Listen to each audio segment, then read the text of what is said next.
Hello everybody, welcome in, and especially welcome to Faye, who is not hallucinating, I hope. We are indeed live. What are you doing on the West Coast? Also, I will preface this with the fact that I have an incredibly poor sense of where things are, so my apologies if Oregon is on the West Coast. I didn't think it was, but if that's where you are, cool. If not, hello. It is 2 p.m. for me, which is normal time. I hope that the world hasn't died. 6 a.m. does sound correct for the West Coast. So timing is all good. And you are the Pizza Lord, so congratulations, the Tsar Lord. Honestly, the Tsar Lord at 6 a.m. is a feat that should be commemorated. You are in your new house in Oregon. Well, there you go. That shows what I know. Trying to buy furniture? Oof. I do not like buying furniture. I don't like it. Everything has to be just right, and it never is. Oregon is on the west coast. It's above California. Wow. I had no idea where Oregon was. There we go. Now I know. Like, hello, Pyro, welcome. To be honest, though, I don't think, for me, personally, knowing where anything is in the United States is a bonus because I barely know where things are in this country. So, yeah, that's how I have literally the worst sense of direction. I like all of it. I can read a map, but I'm not very good at it. Adult furniture is indeed expensive. And that's one of the many reasons I do not like buying it. But hey, I can read a map, but I'm not very good at it. I can't find my way around even like my own hometown because I can't remember where things are. And then I can't very easily find my way around places I don't know with like road signs and things. I also, most worryingly, have no like.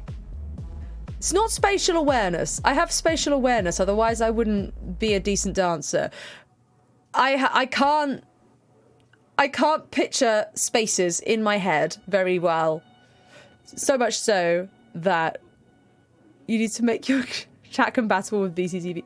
Yeah, well, it's only as far as I'm very confused by it because as far as I'm aware, it should only allow the BTTV emotes that I put in, which are the cat and the bongo tap, the Pikachu, and the KQ one. KQ, I don't know how to say it. But it seems to allow some of them and not others that I haven't put in, which I'm a bit like, oh, so I don't really understand how it works. What was I saying? Yeah, so case in point, which is a nice segue because of course, as many of you will know, I had a very exciting weekend. I went to the Star Wars celebration and it was really fun. But this is my segue. You see, if you've ever been to the Excel in London, it's quite a simple layout. To be fair, I imagine they probably change it up depending on what they're doing. But there's like various large warehouse type rooms, one big central corridor where there's like Costa and stuff and toilets, and then there are a few other like different rooms upstairs and off the sides and things. I could not for the life of me keep that layout in my brain. So we would go into one room, we'd come out into that central area, and we go, right, we're going to go to this place, and I would just turn the wrong way because I would have completely lost my sense of which end was which. I couldn't remember which side we'd gone off. Like, I could never do it because all the rooms are the same, apart from having different stuff in them. All of the rooms were the same. And it was like, the food hall was opposite another food hall. And the exhibition floor was opposite the other exhibition floor. Like, you know, like, I couldn't do it. But hey, Star Wars Celebration was very cool. I can't show you. I did buy a t-shirt, which I can't show you because it's in the wash. But I can show you other things. I can show you. I didn't buy that many things because I'm not made of money. But I did buy this. Ha! I bought a hat. I forgot that I suit hats, apart from when my hair does weird things like that. Went to London twice. Once to go see The Lion King and once for Shrek. Wow, you have good taste. The Lion King was amazing. Look, I like this hat. Goes with my shirt. Look at this. Hello, ma'am. How can I help you? But I love The Lion King. My brother and I went to see it. This was quite a while ago now, while I was at uni. So I was like early 20s and he probably would have been 19 or 20, something like that. And we went to watch it and I cried within about 30 seconds because it came up with the sunrise and it did the and I just cried. That was it. That was all it took. Is this the Portland, Oregon uniform? There we go. Today's stream sponsored by Portland, Oregon. The entire city. Thought the plaid jackets were more of a Canadian thing. Maybe, I don't know. In this country, or at least in my experience, they're a gay thing. I am of the LGBTQ+, so I must wear all flannel. Portland's one state away from Canada. There you go then. Oh, I shouldn't be looking at myself with this hat on because I'm like, I like it. It's good. But look, my ears stick out. But anyway, but I've also kept this. Oh, it's got stuck. Hang on. I've also kept the badge because it's really snazzy. Look at the snazzy badge. Snazzy. No tickets here. Snazzy badge. It's like, what's the material? It's just plastic, but it's pretty sturdy. It's got Andor on it. It's shiny. I have a lanyard. And I will be keeping this forever and ever and ever and ever. But those are the things. So, it's a city that used to just export wood. So it's just full of lumberjacks. Fair enough. That is more than fair. Christopher Eccleston is, you know, if I could in any way replicate the amazingness, the perfection that is Christopher Eccleston, I would die happy. But yeah, so I love that hat. However, it is the most expensive hat I've ever bought in my life. Because we went into the official shop. We had to queue up for it, but we were queuing for a bit, and then we got in the shop. Most of the stuff had the price on. The hats did not, and I was like, I actually genuinely need a hat. I don't own one. The only one I have is a 2012 Olympics one, and it's bright purple, like not even a nice purple. It's like a slightly pink bright purple, and it does not go with anything, and it's hideous. So I was like, I need a nice hat. So I'll buy this. And I also wanted a t-shirt, so I bought the t-shirt. T-shirt was £30, which I was like, you know, expensive t-shirt, but that's what you expect. That's pretty standard for a t-shirt like this from a place like this. And then I went to the checkout, and the hat was also £30. And I was like, hello, why is the hat the same price as the t-shirt? What the fuck? But I bought it anyway because I wanted it. It feels like an insult because his ears are massive. Hey, I've got pretty big ears. Well, I don't have that big ears, and also I have a lot of hair which hides them, but they are a little sticky outy. But hey, I'm talking about all the wrong things about Star Wars Celebration because it was great. I did see Ewan McGregor very briefly. He came out on the live stage. He was supposed to be interviewed, but a little earlier in the day. But it's the live stage, so it's weird. And he came out just before he left, and he came out and he was like, "Hello, thank you, you guys are great, bye," and he left. But I did see Ewan McGregor. We saw Giancarlo Esposito. He got interviewed. That was cool. He is a very inspirational speaker. He was great. The bad thing about Star Wars now, Disney owns it. Yeah. I mean, like, yeah. I was gonna say like, oh yeah, but at least like it means that they have the money to do stuff like this, and then I'm like, it's not really worth it though, is it? They are indeed milking it for all it's worth, and you know what?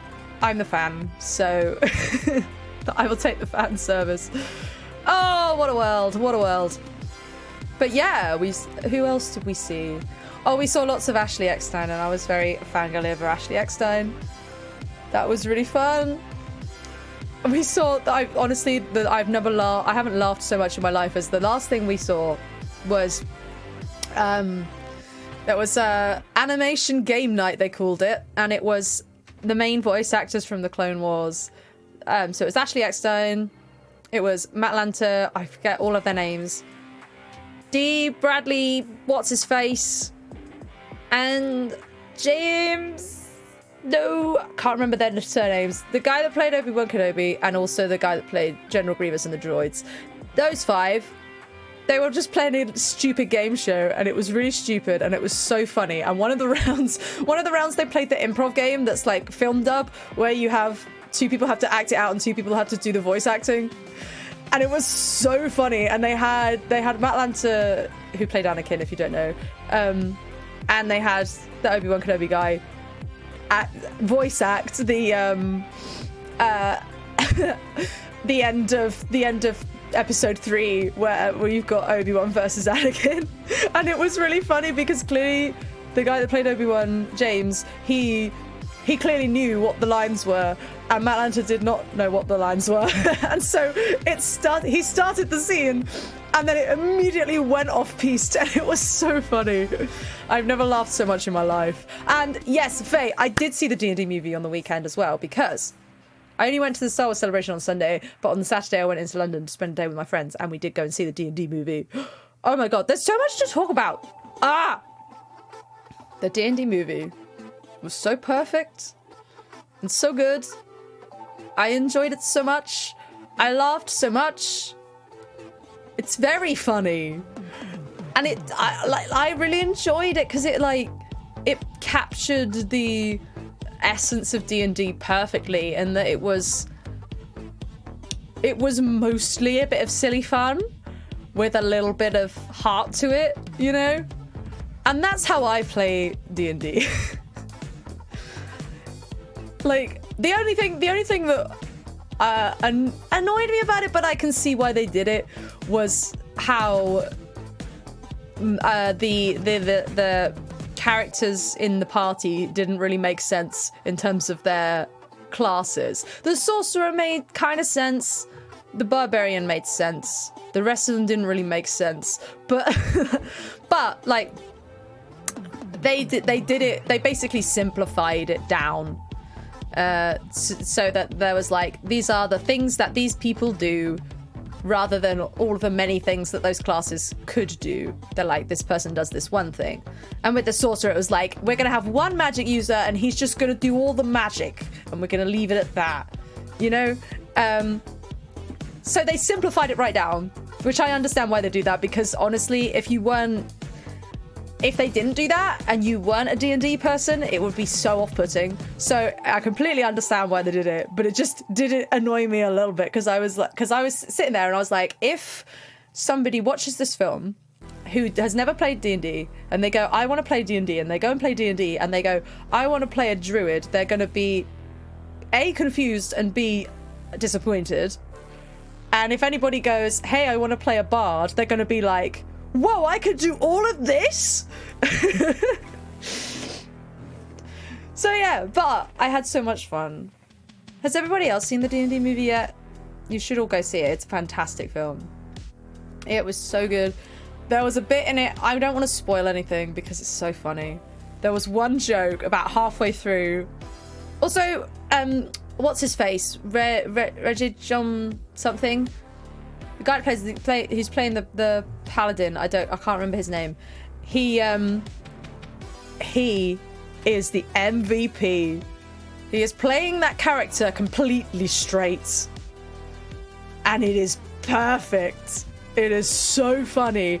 And he said a joke about halfway through that there was 5 of us watching out of my friends, and there were a few other people in the cinema. That had the 5 of us in stitches for the rest of the scene. I didn't hear the rest of the scene because that single bit was so funny. It was just one line. Didn't even build on it. Didn't set it up. Well, obviously it set it up because that's how you tell a joke. Just one line. It was so good. You wouldn't be good at D&D? Why not? Anytime I get introduced to any NPC, my first question is, can I orbital strike their ass into oblivion? Lol. Yeah. Yeah, Pyro, you're kind of a player. You are the kind of player. This is what I'm trying to say. You are the kind of player. Those are the right words in the right order. You are the kind of player that in the business, in the industry, in the community, we're referred to as a murder hobo.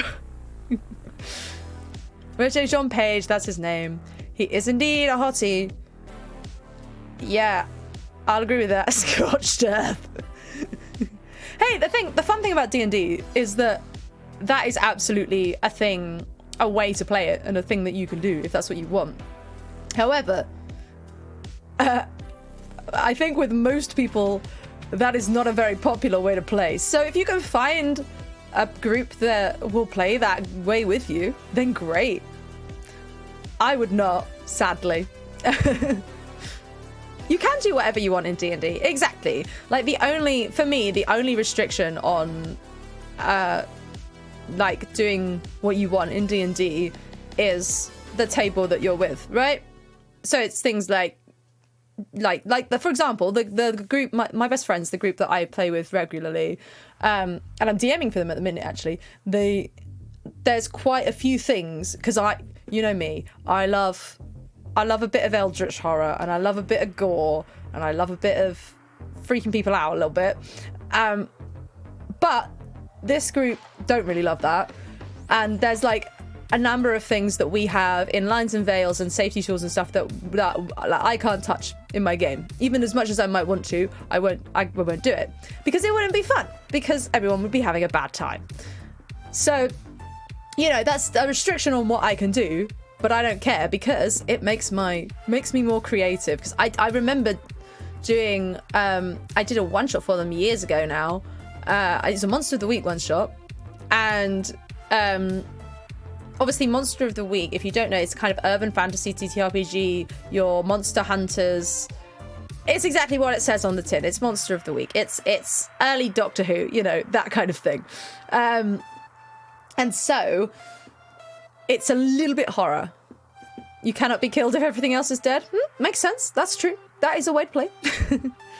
But yeah, it's got a little bit of a horror to it. It's not, I wouldn't call it a horror TTRPG, because you can do lots of things with it.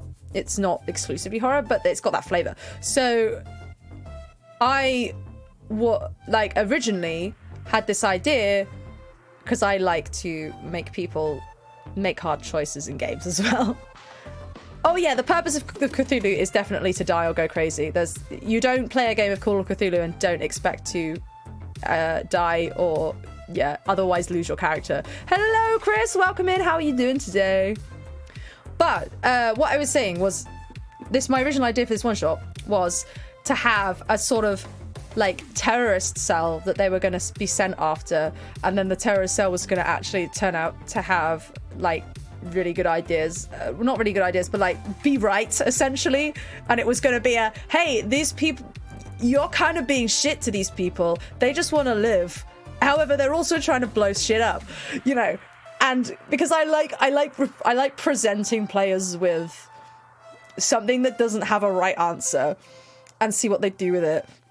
My Easter was great, thank you very much. I'm glad that you're doing great as well. I had a very busy weekend and it was very good. At the Star Wars celebration, seeing the D&D movie. I did have an audition which I didn't get, but it was an experience, and it was very nerve-wracking, but it was good, and they were lovely. Nate is indeed late, this is true. But yes, Monster of the Week. I keep going on a tangent. So I had that idea, and then I realised that at the time, within our lines, we are like, if you don't know what lines and veils are things that people don't want to see in the game. Veils are things that you can kind of have peripheral, but you won't deal with straight up. So we had terrorism lined, and I was like, oh shit, I need to rewrite the entire thing. I can't have any terrorists in this.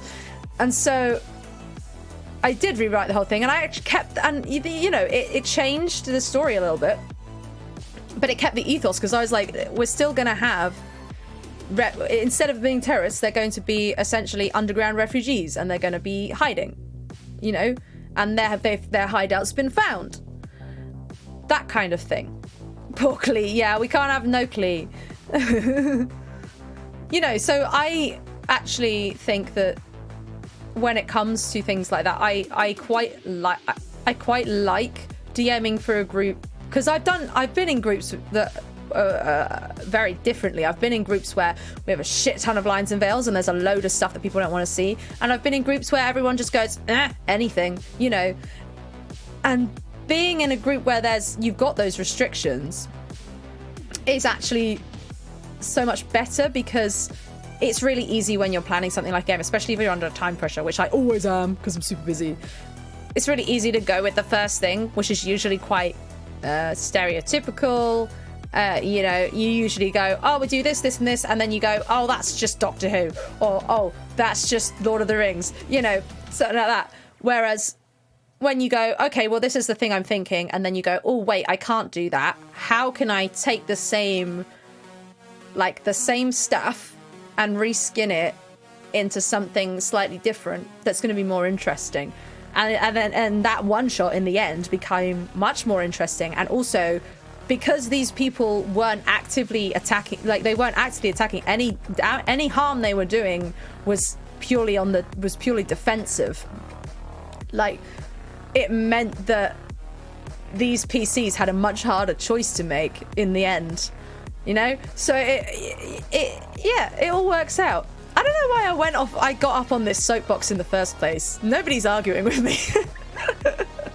But hey, that's what I think about that. Who's going to complain about a Doctor Who campaign? Hey. Oh, right. So, yeah, no, Pyro, you're right. There is a Doctor Who role-playing game. I've never played it. They released a second edition recently, I think.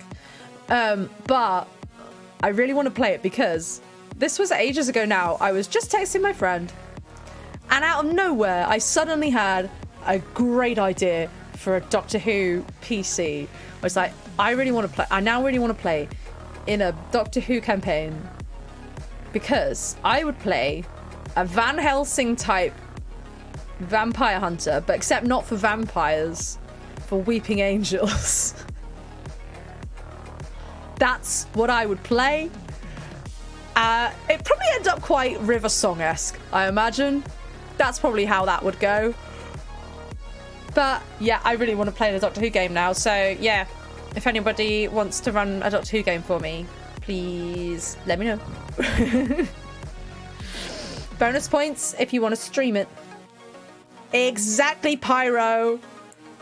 Exactly. It's an insane thing to do. So either this person is completely crazy, or they are incredibly badass. So, we all know me. I am definitely one of those. Oh, damn. Anyway, I have chatted for way too long. I always, especially when I've had I haven't streamed for a little while, and I've had so many things happen. I want to tell you about all the things. Just do what the Doctor does and stick a mirror in front of them. Exactly. Oh my god, that character. What if that character had oh, they'd be dressed in a really badass way with ammo pouches, but they're not ammo pouches. They're mirrored. They're just mirrors. Oh my god, can you imagine? A mirror suit. Yeah, literally just. I don't think it's even a nice looking mirrored suit. It's literally combat gear, but it's all just silvered and mirrored, you're some sort of commando Elvis Presley. Oh, this is so cursed. I hate it. I hate it, but I got to do it now. That's the logical thing to do. What, you know, if you're hunting weeping angels, mirrors are the way to go. Mirrors and wait, no, the eye drives are for the silence, aren't they? That's not anything to do with weeping angels. We do need some art made of that character now. Anyone want to draw that horrendously cursed character? Please feel free. Right. Let us actually do something now. Shall we? Should we actually do something? Yes. It's Stream Raiders time, of course. The first one is the lizard hideout. Challenge level moderate. Our systems detected too many lizard signals coming from this remote location. We suspect that they have some kind of underground hideout there. Your mission is to investigate, deal with any resistance you encounter, and destroy their machines. Some random person with a profession in hunting leaping angels covered head to toe in mirrors. Cursed! Love it. Right, everybody come and join the Stream Raiders team. The link is in the chat. I need to play some Orc Slayers. And oh, come back. No, that's not what I want to do. No. Orc Slayer, where are you? Where is my Orc Slayer? Is it this one? Yes, it's this one. Yikes. That's quite a lot of enemies, not gonna lie. I think we must have been doing quite well last stream. I might go in the corner, maybe. Get rid of that mind control thing. I think that's a good place to go. Okay, if you go to that link, you can place a unit every 5 minutes. After half an hour, all of our units will battle it out, and hopefully they will go the direction we want them to go. However, we don't really have any control over that other than placement, so... Yeah, just Slayer. There's no orcs. They're just a Slayer. If it's an Orc Slayer and there's no orcs, can they just not kill anything? I don't know. Oh, bear with me a sec. I'm going to put the heater on because I'm very cold.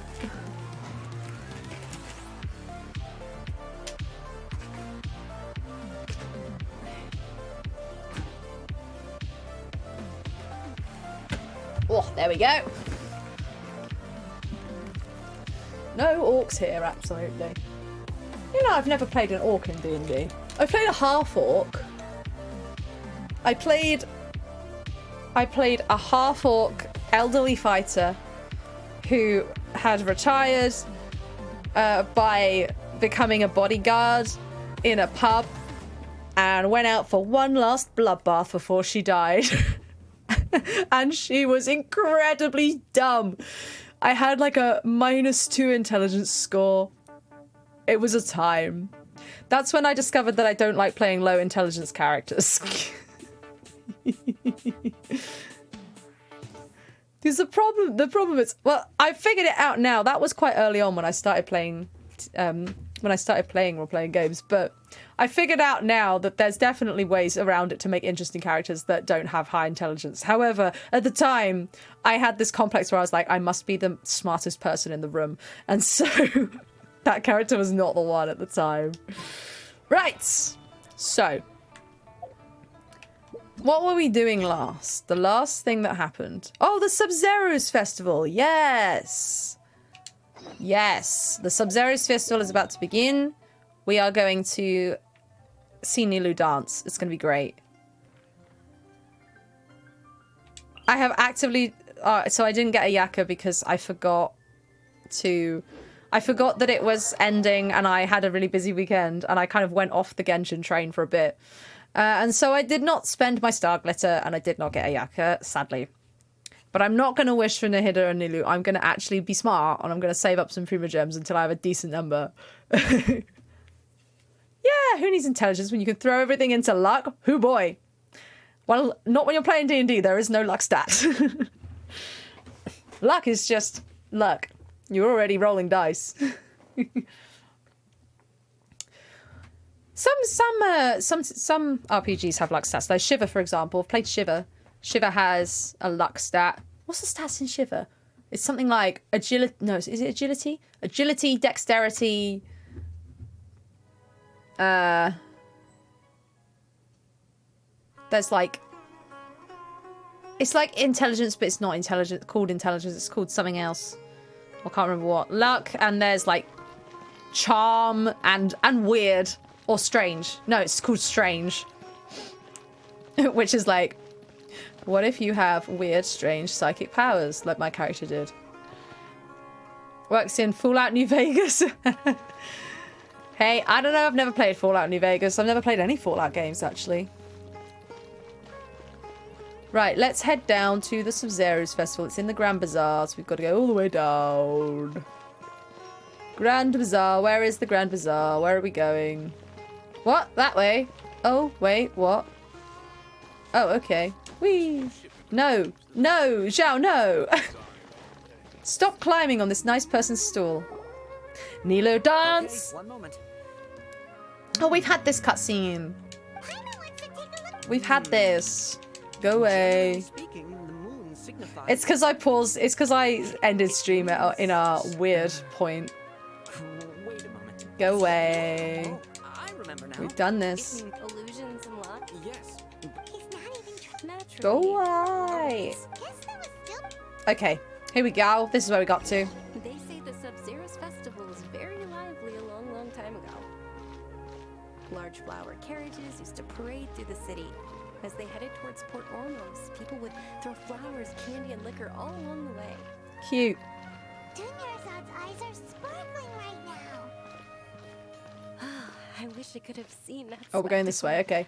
But if you ask me, I'm sure Nilu's dance of Sub-Zeros will be just as impressive. I'm sure you'll enjoy the dance, Dunya-Zad, won't you? Yeah, it is almost like they're foreshadowing something, isn't it, Pyro? Who's Faris? Attention! Soldiers, fall into formation if you want any Yalda candies. Look at that moustache. Hello, sir. That is a very impressive moustache. Whoa. It's a weird guy with a weird hat. Good description, Paimon. Hey, it's Dunyarzad!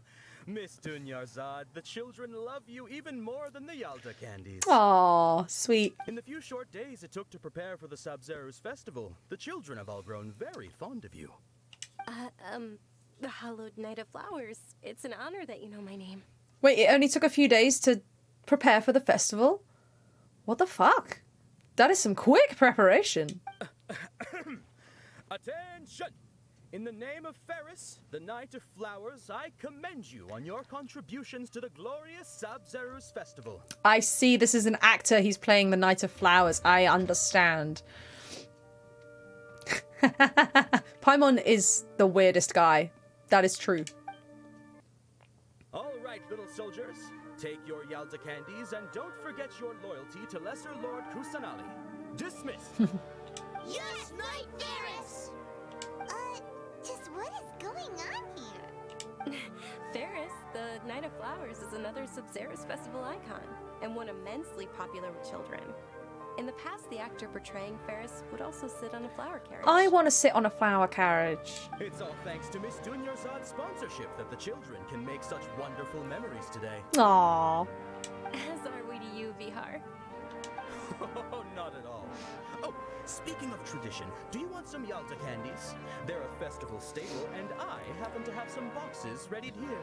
Take a look and pick whichever one you want. Why, thank you. Whichever one. Don't these boxes all look the same? Paimon, are you colorblind?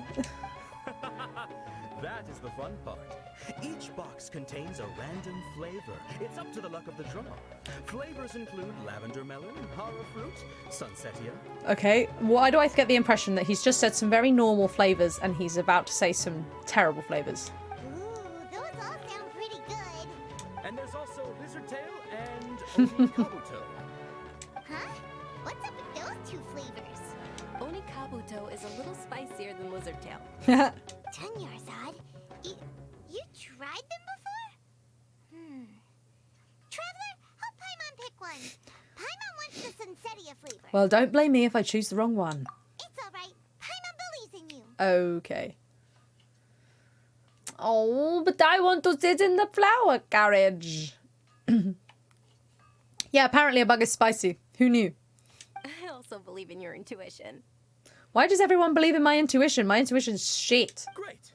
These boxes of candy are numbered 1 to 5 from left to right. Which one do you want? I want the blue one. That's number 2. What? That's right to left. What? That's right to left. What are you... Ugh. Number 4 then. What? How are you counting this? How are you counting this? I'm so confused. How is that for? Is it going from the front and then across the back, perhaps? Maybe it's number 1.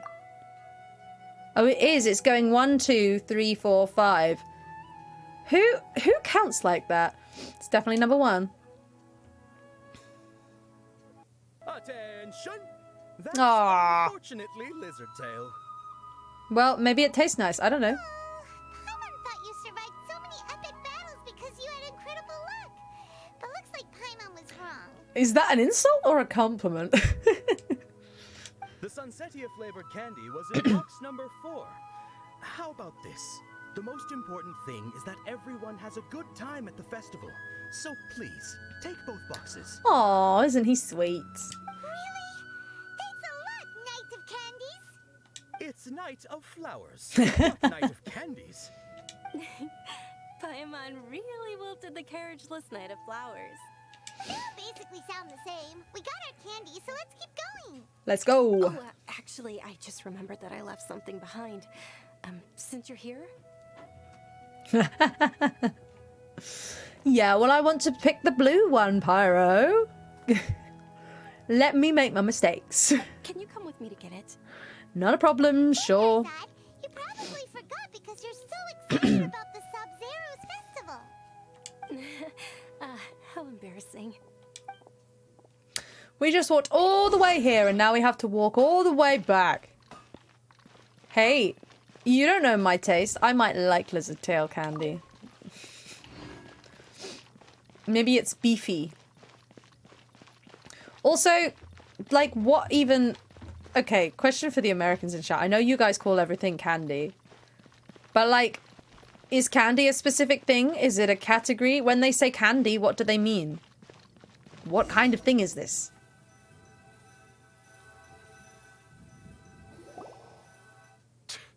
We're too late. Who knew the little lady was such an early riser? I know, right? Hey, wait a minute. Pause. Isn't that her? Oh no. Oh, that most certainly is. We're in luck.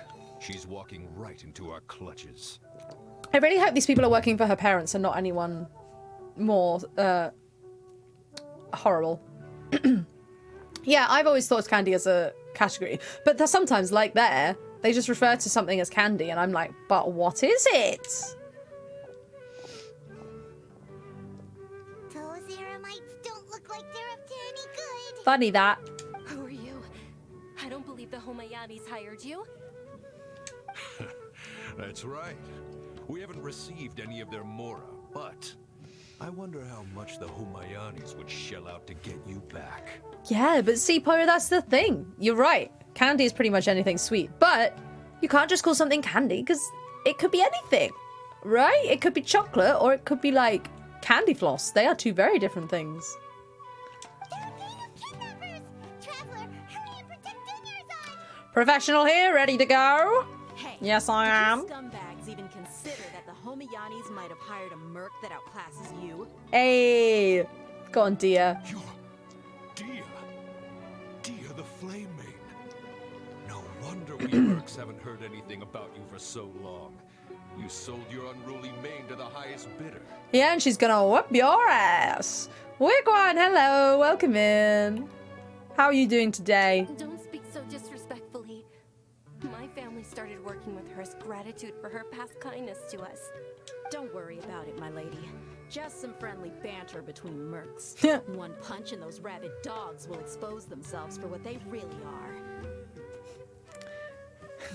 Yeah, go protect your girlfriend. Let's do it. Aren't your claws all dull by now? Don't get too cocky. Traveler, take Miss Dunyarzad to a safe location. No, we're gonna stay and help. There's too many of them. Dia's top priority is her employer's safety. You're right. All right, fine. Emailing agents. Oh, good luck. Please be careful, Dia. Yeah, Don't dear. waste your time worrying about me. This is my job. Look out for yourself. After I've wiped the floor with them, I'll go find you all. Yeah, go on, dear. Oh, shit. Oh, I've got to run. Where am I going? I don't know.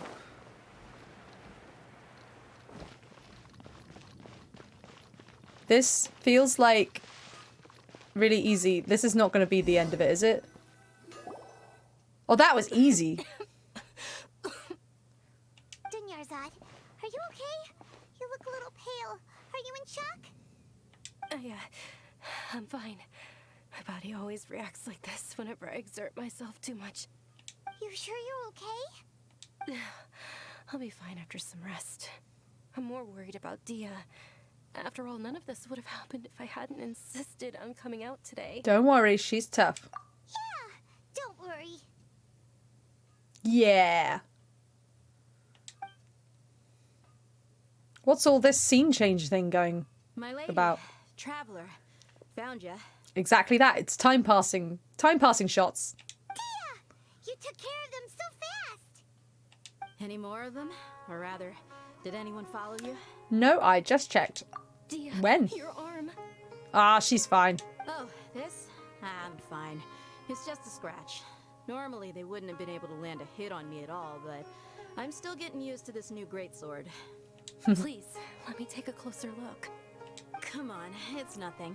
Us mercs aren't as fragile as you think. Hold on, you said something about a new greatsword. What happened to the one you were using before? That is a good point. About that. Well, I sold it, because I was low on Mora. Stuff like this happens every now and then. It can't be. The anonymous donation that was used for the venue's final round of preparations? Oh, it was Dia! I thought it was Dunyarzad. What? Dia! Oh, look at her. She's so self-conscious. Hey, Miss Dunyarzad, I wasn't trying to make you cry, and I'm not gonna lose my commission because I made my employer cry, am I? No, 'cause she loves you. Okay, making your employer cry won't affect your commission, but selling her weapon without permission and getting hurt? I'll have to reevaluate your performance. You're so unreasonable, my lady. Thank you very much, Dia. Don't be like that. I get embarrassed really easily. Yeah, clearly. Dunyarzad deserves better than this. Are you feeling unwell again, Dunyarzad? My lady, your condition. Traveler, can you take her somewhere to rest? I'll look around the area to make sure we're safe from an ambush. Leave it to me. Truly, I'm sorry for the trouble, everyone. I have responsibility. Are we gonna miss the Sub-Zero's festival now? I'll be sad if we do. I want to see Nilu dance. Why is this somewhere? Oh, it's a bench. That makes sense.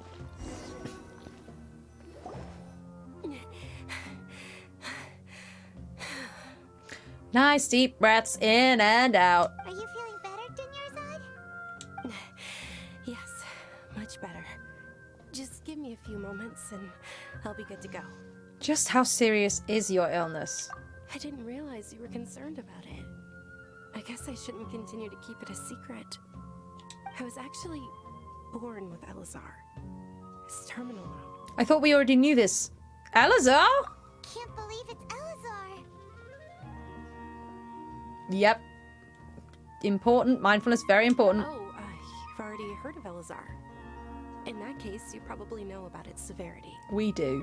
Sumeru's current medical advancements still haven't been able to find a cure. The disease's progression can only be delayed through environmental therapy. Dunyarzad. There's no need to be sad. I've always lived with Elazar and I came to terms with it a long time ago. Look, you can see the scaly skin on her hands. Compared to the simple fact that I'm afflicted with this, its effects on my life have been much more painful. I know that my family loves me dearly. They've done all they can to provide the best environment for me so that I can live for that much longer. However, I know I will one day succumb to this. Did you know? Before I ran away from home this time, the world outside of my home didn't even know that I existed. That sounds sad. Since I was a child, all I could do was sit on my bed and stare at everything outside of my window. I'm sure my family's worried and disappointed in me for running away, but I just didn't want to have any regrets. I wanted to meet other people. To me, there's nothing more beautiful than being able to meet and speak with others. Not to mention the incredible time spent preparing for the festival. The joy on everyone's faces here, and all the support I've received from friends like Dia. Friends, you say? Just friends? Really? This way, when my final day does arrive, it will be less sorrowful. Aw. At the very least, many people will remember that I once existed in this world. Right? Yes. I will remember you. As long as you don't forget Paimon. Paimon also won't forget about you. No, even if you forget Paimon, Paimon will still remember you. Paimon's sad. Thank you two so much. I apologize for the depressing conversation. This is out of character for me. To be honest, Lesser Lord Kusanali gave me the courage to do all of this. We love the little If radish. it weren't for her encouragement, I wouldn't have taken that first step. You're the one who has remained resolute in the face of your illness. Thanks. There will always be frustrations in life, but I know that the point of living is not to leave behind any regrets. That's a wonderful mindset. Oh, right. Isn't it almost time? Time for what? Oh, the festival. Nilu's dance. Almost time for what? Isn't the Dance of Sub-Zeros about to begin? It's the part of the festival that I've been looking forward to the most. I wonder why that could be, Dunyazad. Nilu will recreate that legendary scene with her most splendid Yeah. dancing. And the Sub-Zeros festival will conclude amid everyone's applause and blessings. Oh, these three they're a throuple. I don't care what anyone says. Dia, Dunyazad, Nilu, throuple. And with that, my wish will also... The lesbians unite! Then what are we waiting for? Let's go to the stage. Let's go. Yeah, we should still make it in time. Oh, yeah. Let's go. Which way? This way. This is the way I came, right? Yeah.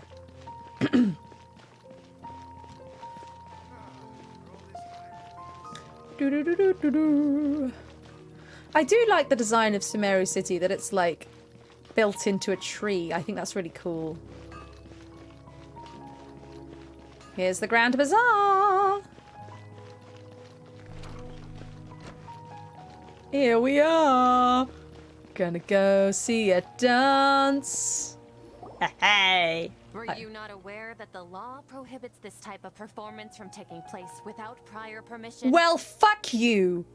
Over there, someone's yelling at Nilu. Right, time to punch someone's face. I think I just saw the Academia's Grand Sage. Why is he here in person? But the Dance of Sub-Zeros is one of the key parts of the Sub-Zeros Festival. If we can't perform it... The Sub-Zeros Festival.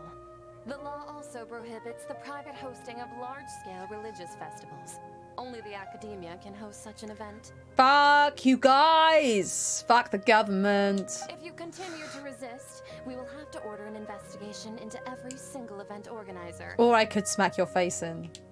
The Grand Sage has already granted you much leniency. I advise that you exercise tact.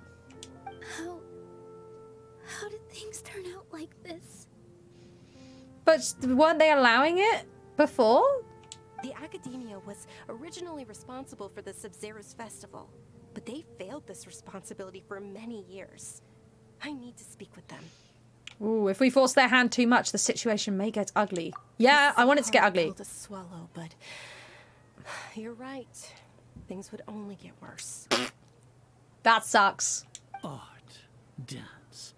Aren't you ashamed of pursuing such frivolous and meaningless activities in this land of knowledge and reason? Wow.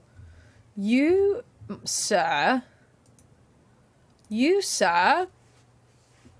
are an asshole. Our Archon created the utopia that is Sumeru City for all scholars who sought validity, verity, and truth, while people like you wish to defile it. You've never had any fun in your life, have you, sir? No. I believe that our Archon never rejected the arts. Even the goddess of flowers dedicated a dance to her. With your lack of intellectual credentials, I do not believe you are qualified to debate with me. What you should be doing is finding workers to tear down this ridiculous eyesore. When can I punch his face in? I am ready for violence. I am straight to the violence. When we return, have the scribe draft an ordinance before the next Nyargarbaha Day that prohibits public art performances. We will announce it to the public later via the Akasha. I am ready to tear this government down. Right, you know how we had to save every nation for their government and we worked with their government? In this case, I want to tear them down. Understood. I will inform him when I return. Oh. The Sub-Zerus Festival. Go celebrate the birth of that god to your heart's content. Well then, what? That's a weird thing to say. It wasn't even an insult. You're just weird, man. Nilu, are you okay? Yep, we definitely got to burn all of this down. It's in a tree. It's ready to go. Just a bit of fire. Oh, Dunyarzad. You all saw that just now? Yeah. The Grand Sage ordered us to stop the performance. The Grand Dickhead, you mean? Yeah. Let's go somewhere the Academia can't find us and perform there. But how do we let everyone know? And what about the atmosphere on the stage? Oh, she worked so hard on this stage. Or we could get people to block them off so they can't interrupt the performance. No. They just threatened to investigate the organizers. If we were caught... Nilu, it's all right. Don't worry about it. But you've been looking forward to the Dance of Sub-Zero so much.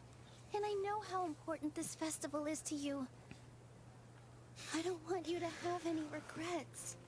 Now, Nilu truly loves this person because even I, and I will say I am definitely a little bit vain when it comes to performing, because every performer is. However, even I, who I've met people who are far vainer than I am, even I, my first thought would not be, but you were looking forward to this. My first thought would be, I practiced so fucking hard for this. And that's why I would be mad. Nilu has a heart of gold. It's okay. Seeing you care this much about my feelings is more than enough. It would be too risky to continue the Sub-Zerus Festival at this point. I don't want to get everyone in trouble. But I was looking forward to it. If you say so. But you can sneak out for the next Sub-Zerus Festival, right? We'll make sure the next one is a smashing success. Something tells me there won't be a next one, Nilu. The next one. Yes. Okay. It's a promise. It will be a smashing success. I also am not convinced Dunyarzad will survive. I can't believe this is how things turned out. Those heartless geezers. Is there anything else we can do? Yeah, I want to punch their faces in. It really is okay. There's nothing we can do about it. Yep, we are. We're going to have to burn the tree down. There's nothing else to do. Still, I'd be lying if I said I had no regrets. I would have loved to see Nilu's dance. The Sub-Zerus Festival was forced to come to an unfortunately abrupt end. This is really depressing. I'm really sad now. A lot happened today. It's a shame the festival ended the way it did. I was looking forward to that. Nilu and Dunyarzad promised to make the next Sub-Zero's festival a success. But Dunyarzad is running out of time. I'm sure she knows that very well. Yeah.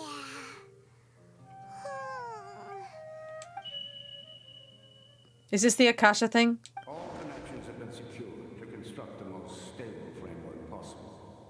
Huh? The project has entered its most critical phase. Power has begun to flow from...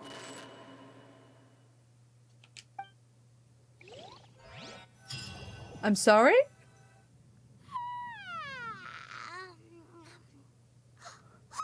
We're gonna be late! It's all because you wouldn't get out of bed!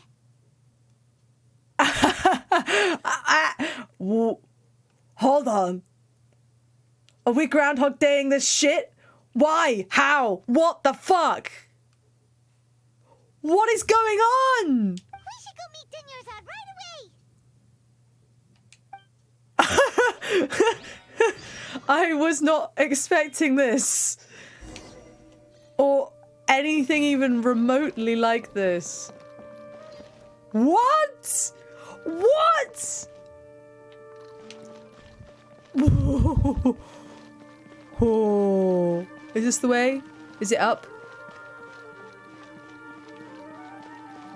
What? Oh no, I'm going the wrong way. I am so baffled. Oh, she's down here. Oh, time for a stream raid as well. I just sit here and spiral, I guess. Oh my gosh. Okay. Well, this is an interesting lineup. I have a feeling we're not gonna do so well. I'm gonna defend ourselves there. Oh dear. It's fine. We'll be fine. Hey, we're getting a few kills in. Faceless Joker in particular is doing very well. I don't think we're gonna survive though. No. Not quite. Not really. Oh dear. Give me your energy. Come on. Come on, guys. Give Captain your energy. We get the salvage chest at least. Or do you get stuff from the salvage chest? You must do. I'm sure you do. I don't play this as a player very often. as a viewer even. Right, let's try that lizard hideout again, shall we? I can't go any other direction. We got to do this one. Can't place the Orc Slayer. I think I need to get assists from tanking. Yes. Oh, I did a quest. So, let us tank, shall we? Tank! Let's start in this corner instead. Let's start somewhere else. Okie dokie. Join our Stream Raiders team. You can go to the link in chat. It's also right there at the top of the screen. You can place a unit every 5 minutes. In half an hour, they will have a battle. And we will hopefully win. Meanwhile, I completed a quest. Yay. Saint Scrolls. Very nice. You can upgrade the Saint. Yay, the Saint is level 10. Hooray. Oh, 2 more units to level 10 and I'll finally do that quest. Yes. Nice. Alrighty. Back to the game. Okay, back to whatever the fuck is going on here. Whoa. Good morning, Dinyarzad. Sorry we're late. Not at all. I arrived early. You seem kind of tired. Did you not get enough sleep? I'm doing well. There's no need to worry. Shall we go? Let's start with the stalls. Traveler's like, wait. Sure. Traveler? Why are you just standing there? Let's get going. Because we've done this day before. Ho, ho, ho, ho. I was just out here to have a good time and enjoy the Sub-Zero's festival. And now... now it's getting interesting. Man. Oh no, I can't remember what the guy said. Am I going to have to try and remember what the guy said? Oh no, we're going to the food... Oh no, we did go to the food stall. I remember that. From the Haftmewa feast. You are quite well informed, miss. I thought most people nowadays would know. I can't remember fully, but is it me or is Dinyarzad sounding a lot more tired and sad than she was when we did this before? They're all plants. Oh, Paimon's a little disappointed. Actually, what is the Haftmewa feast you mentioned just now? It's one of the Sub-Zero's festival's traditions. People used to set their tables with 7 different foods to symbolize the 7 virtues of the Dendro Archon. Something feels really familiar. Remnants appear to be in the form of the moon. Really? Paimon thought it looked like some kind of food. The moon signifies... Maybe we should have watched this cutscene. It's escaping me for now. Wait a moment. Is he really looking it up in a book? Yup. Oh, right. It means illusions and lies. But if you trust your intuition and overcome your fears, the sun will surely rise. Is this deja vu? Understood. I'll keep that in mind.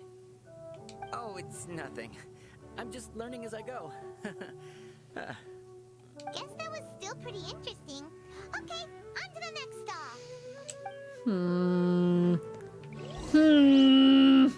So, where to next? I am a confusion. Somebody please explain.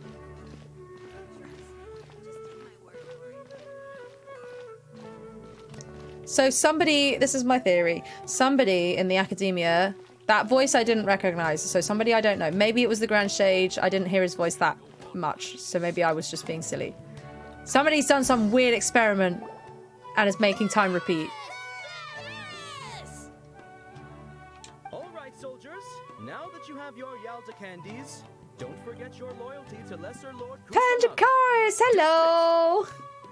We do love a follow quest, and if you've just come in, for context, the reason why I'm currently just staring at everything going, what? Is because we've already done all of this.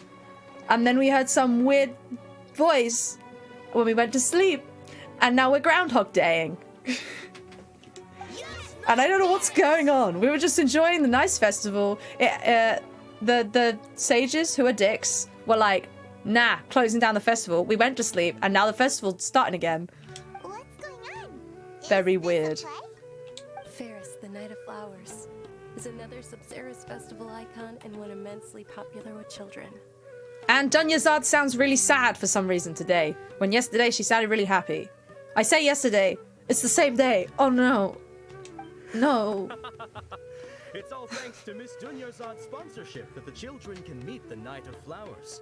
Oh, do you want some Yalta candies? I happen to have some boxes ready here. Take a look and pick whichever one you want. We know which one it is.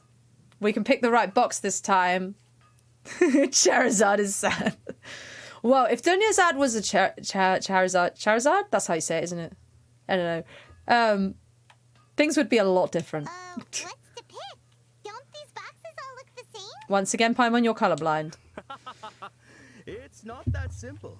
Each box contains a random flavor. It's up to the luck of the draw. Flavors include lavender melon, hara fruit, sunsetia. Ooh, how interesting. And there's also lizard tail and oni kabuto. Ugh, why do those flavors even exist? Traveler, help Paimon pick one. Paimon wants to eat the sunsetia flavor. Why are they open? Great. These boxes of candy are numbered 1 to 5 from left to right. I saw that. Which one do you want? I saw the shot with them open and now the shot with them closed. Consistency. Bad. It's either a higher up keeping you out of the loop of their plan, or some student has done a stupid spell and made a bad blunder. Ooh, I hadn't considered someone doing it on purpose to the traveler. Ooh, that's a theory. But yes, somebody's done something stupid was my theory. Right, it was number 4, wasn't it? Number 4. Yeah, that's the one. Ah, excellently chosen. Number 4 is indeed Sunsetia. It's almost as if I have magical prophecy powers. Paimon bet you had incredible luck, and Paimon was right. That just now, I don't think that was luck. Traveler confusion! I don't know why, but I knew it must have been number 4. How's that possible? It's obviously random. I am a psychic. Why do I keep having a sense of deja vu? Maybe we didn't sleep very well last night. Or maybe we slept too much. I'm sorry, Dunyazad, but I need to leave for a moment. Oh, sure. Where are you going? You're just gonna walk off like that? And you're coming with me, Paimon, of course. They can't be immune to the time fuckery, otherwise they'd wake up and immediately go, what is going on? This is yesterday. They're just resistant, perhaps. The flavor of deja vu. Yay. Da-na-na-na-na-na. Right, where are we going? Lambad's Tavern. Why? Why are we going to Lambad's Tavern? I don't know. Doo-doo-doo-doo.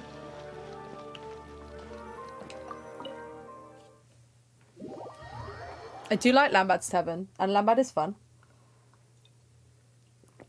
Ah, yes, that must be it.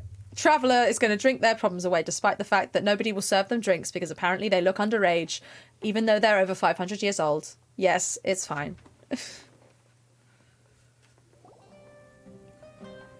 feeling of deja vu? It's a glitch in the Matrix. Oh, Paimon knows what that is. It's when you feel like you've already experienced whatever is going on. Yeah, that's Dunyazad. She's the lady that's been basically sponsoring the festival, but she's got a terminal illness. Yeah, I bet she knows.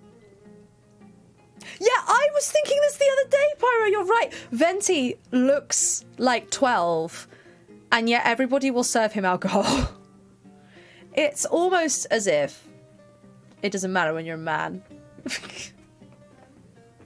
Would they serve Bennett alcohol? If they'd serve Bennett alcohol, something's up. That, or because Venti's magic, he's just like, I am an adult. Because he also is hundreds of years old, so that's fair. In that case, Paimon also felt something like that today. But that's just our brains playing tricks on us, isn't it? I don't think so. So why'd you run here in such a hurry? I want to do something I normally never would. So Okay. that's it. You're intentionally doing things you usually wouldn't and seeing if you still get that same feeling of deja vu. So wait, so the Traveller would never just go and sit in a pub? That's quite an unusual thing to do. Welcome, you two. Are you here for lunch? What would you like to eat? 1 charcoal baked Agilanac cake, please. Got it. You don't look like you're from these parts, but I gotta say, you've got good taste. I'll give this order to the kitchen. I have impeccable taste. Charcoal baked Agelena cake. Isn't it that burned thing that didn't look tasty at all? You're right. Traveller usually sits in the teapot. That is probably accurate. Oh, Paimon understands what you're trying to do now. You'd never normally order something like this. It looks disgusting. Why would I? Oh. Oh, time passing. Okay. That thing? Are you really gonna eat it? I don't think it looks that nasty. Isn't this going a bit too far? Here goes.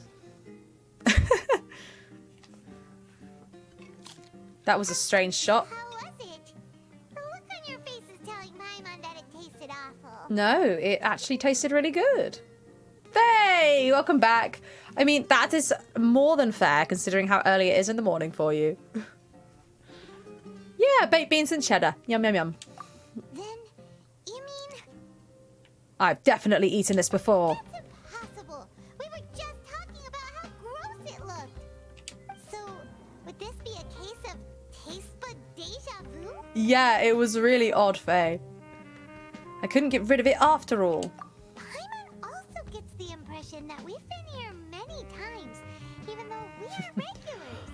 Oh no. I don't think this is the start of the Groundhog Day. I think we've skipped ahead. Can you skip ahead if you're in some sort of time loop? This is gonna be like the end of that Doctor Who episode where he's like, it's been 50 million billion jillion years. How many days? I know. How about we go out again and try something else? Oh no.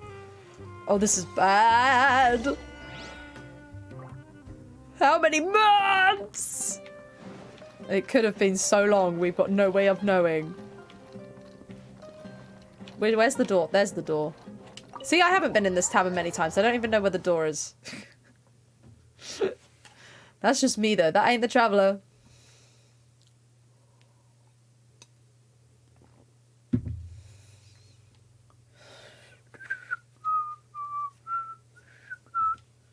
Heaven Sent, that's what it was called. I always get confused because Heaven Sent and the one after it is Hellbent, and I get confused between the two of them. I am the traveller, but I am also looking down on the traveller from above. It was an incredible episode, yes. Heaven Sent, one of the best. Definitely the best one in that series.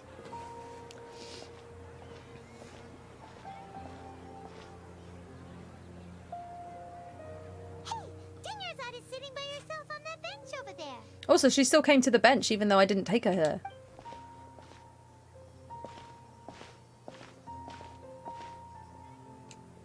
What a coincidence, Dunyarzad. We meet again. Why are you sitting here all by yourself? Oh, I ran into some kidnappers just now, but thankfully Dia came to my rescue. I started to feel unwell after that, so I sat down here. Kidnappers? Oh my goodness, are you hurt? Traveler's like, we've done this so many times. I know this story. I'm okay. Dia's arm got scratched, but it isn't serious. That's a big relief. But, Dunyarzad, you seem a little down today. It's the Sub-Zero's festival, and you've been looking forward to it so much. Not at all. I've always been like this. Excessive physical exertion or strong emotions tend to aggravate my illness. Besides, no matter how amazing today may be, it is but a single day. After however many more days, my time will come to an end. What the fuck happened to Dunyarzad? Her entire worldview has changed. Yeah, she knows and it's bad. I think she does know. Or if she doesn't know, she subconsciously knows. Yeah, exactly. Paimon doesn't quite follow you, and Paimon feels like something's really got you down right now. I'm so sorry for leaving you behind earlier. It really is fine. I don't mind. Have you noticed anything out of the ordinary? Huh? Did something happen? Dunyarzad, have you ever felt deja vu? You know, like when you've already experienced something that's happening right now? Deja vu? No. But my days have been the same for years now. Even if I were feeling deja vu, I suppose I would already be used to it. She's trying to fix it without anyone realizing? Possibly. I don't think that's what's going on here. You might be right. Complete tangent. But on Monday, I went to see The Mousetrap, and halfway through in the interval, my mum was like, "Who do you think it is?" And I got it right. Anyway, that's not relevant right now. I was just very proud of myself. And the reason I got it right was because I said to her, well, if I was running this as a game, this is who I would make the murderer because it would throw the players off. And I was correct. Oh, Paimon sees. Then, is it only the two of us? We're special. It's almost time. For what? Huh? Time for what? Nilou's Dance of Sub-Zeros is about to begin. Didn't the dance thing happen first? Oh no, the dance thing was after this. Yes. Mm-hmm. This is definitely something to do with the shit sages.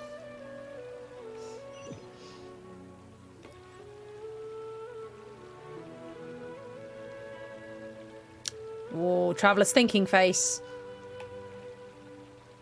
Yep, same thing. With your lack of intellectual credentials, I do not believe you are qualified to debate with me. What you should be doing is finding workers to tear down this ridiculous eyesore. Can I punch his face this time? We just jumped 500 years in the future? I hope not. Oh, that would be bad. Hey, if we're doing Groundhog Day, that means I can punch his face in as many times as I like and it won't matter. Right? Right? When we return, have the scribe draft an ordinance before the next Nyargarbaha Day that prohibits public art performances. We will publicly announce it later through the Akasha.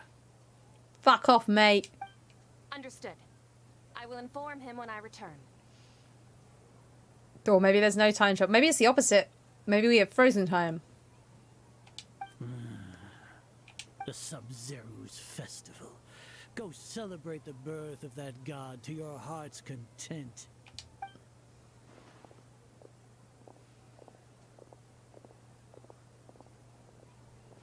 Poor Nilu. Sad again. Yeah, you're right, Pyro. You are correct. Milu, are you okay? Oh, Dunyarzad. The Grand Sage ordered us to stop the performance. It's okay. There's nothing we can do about it. But you've been really looking forward to this. I don't want you to have any regrets. It truly is unfortunate, but I don't want to cause trouble for anyone. Didn't the Grand Sage say that he might investigate the organizers? They are saying things slightly differently. It's not identical. True, but... well, okay. I'll just have to try again next year. That might be to make the cutscenes slightly shorter so you don't get bored. The next festival. I probably won't be around by then. Wait, what did you just say? This is really not helping Dunyarzad. She is slipping into depression. No, nothing. I'll be heading back to rest. Thank you for your help, everyone. I can't believe what those heartless geezers did. For some reason, I felt like this outcome was inevitable. Did Dunyarzad already go back? We should also return and get some sleep. Groundhog Day number 3, let's go. I'm gonna figure this out! The Sub-Zero's festival was forced to come to an unfortunately abrupt end for the second time. What now? So, in the end, you still couldn't figure out what that deja vu feeling was all about? Nope. Maybe it really was because of exhaustion. Could be, could be. I hadn't thought about it, but my head does feel very heavy. Wait, is nobody sleeping? Is that why everyone is sad and tired? Same here. That's why Paimon stopped thinking about it halfway through the day. OMG, it's Steve! Hey! How are you doing? How are ya? Ooh. I hear you've been away and you are now back. Did you have a good time? Everybody, I've just closed the game so I could shout out Steve. You should go and follow him. He's very cool. Just got back home yesterday. Nice. And Stream Raiders is making me update, so if it might break the thing, I'm afraid. But I can't. It was like, you have to update now. Fine. So I'm doing it.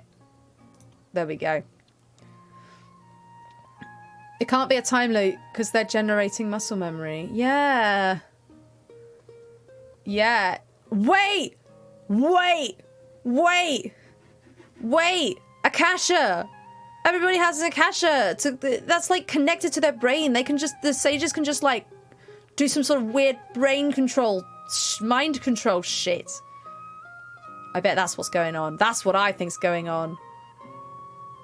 Haha! Alright, I'm just gonna move... Oh. No? I'm trying to move stuff over to my other screen so I can see the Stream Raiders when it's ready. Okay, let's continue. Then, how about we settle in and get a good night's sleep? For now, we can chalk things up to exhaustion. We can do more thinking tomorrow. That wasn't my PC, that was in the game. Did you all see that? The sages could indeed delete the knowledge of the previous day. They could. They could. Oh, Stream Raiders has finished. Please let me do the battle. Don't break it, please. Please don't break. Oh, now it's being slow. Beep. The higher ups are keeping people out of the loop. Of course they are. They're dicks. Observing a modest drop in the output of Jnana energy, but values still remain within normal parameters. What's Jnana energy? And he said that sounds similar to the day. What was the day the Grand Sage was talking about? Continue to monitor for variances in the data and find the cause as soon as possible. I don't think I recognize either of these voices. There's definitely two voices. Or maybe there's only one. Why does Paimon feel so tired after so much sleep? Because you didn't sleep. The brain is not sleeping. I think that's what's going on.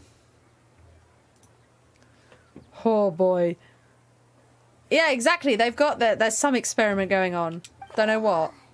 Anyway, we should go meet Dunyarzad right away.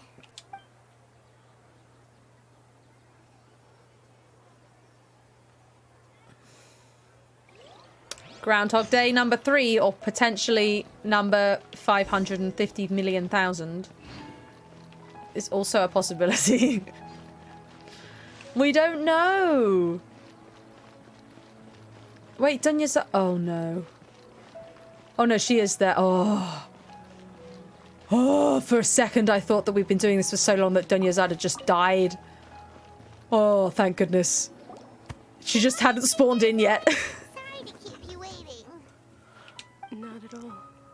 I arrived early. Oh, God, she's even more tired. Ah! She's gonna die. Paimon thinks you sound kinda tired. Did you not get enough sleep? She's gonna die if we don't stop this now. I'm doing well. There's no need to worry. Shall we go? Let's start with the stalls over there. Great idea! Let's get going! Traveler? Hey. What a strong sense of deja vu. It is heartbreaking, yeah. Dunyazad can't die.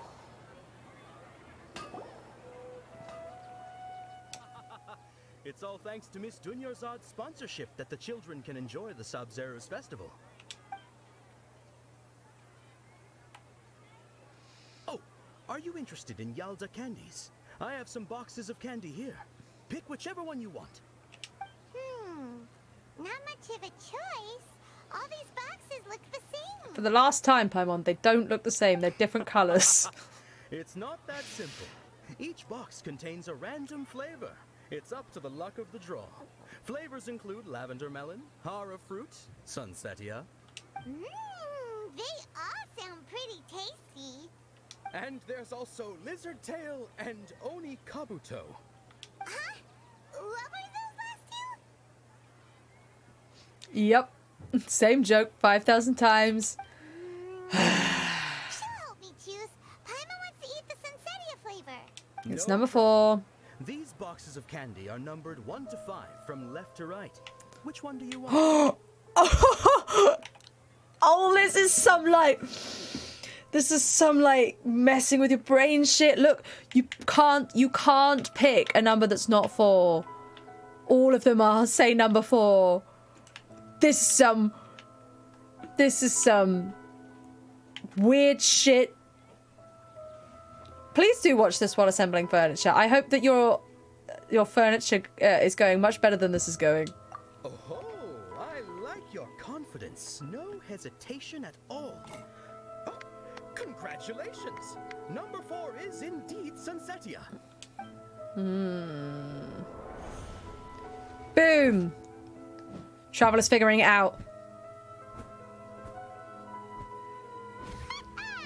Paimon knew she always had incredible luck. No, I don't. Number 1 is lizard tail. Paimon's not really interested in the other flavors. Wait. How did you know? Don't tell me that you already knew which flavor was in each box. I do, even though I didn't check it. But I guess this must have been going on for more than 3 days. What? She was right about all of them? That couldn't have been luck. How is this possible? I packed all those boxes this morning, and they've been sealed ever since. You couldn't have known beforehand. Deja vu. Mind reading? X-ray vision? Or some kind of magic trick? This is way too freaky. Tell us what's going on. Since when did you get superpowers? Traveler? I got superpowers from the... Who was that? I wasn't looking. I had superpowers from the moment I arrived in this world. Just now, that was... Hey, where are you going? Somebody disappeared. Who is it? What's going on? Did you see something? Yes, I did. Us leaving Dunyarzad without letting her know is kinda rude, you know. Oh, it's alright. She won't care. That way. No. That way! It's the girl! Finally. Hey, Jew! Welcome, Jew. How are you doing today? How's life? I am just... Right now, we're having some Groundhog Day stuff going on, and I am literally just so confused. I don't know what's going on. Usual day, gaming and stuff. What are you playing today? Where is she? There. I'm coming.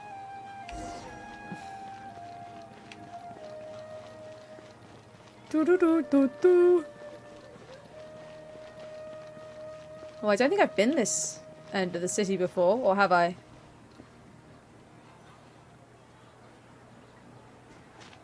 Path of Exile and started a regular account on the Genshin Impact server. You deserve a regular account with the stuff you're going through with Traveler only. What are you looking for? Why did we come here? Path of Exile rings a very faint bell, but I don't know what it is. Is that another MMO?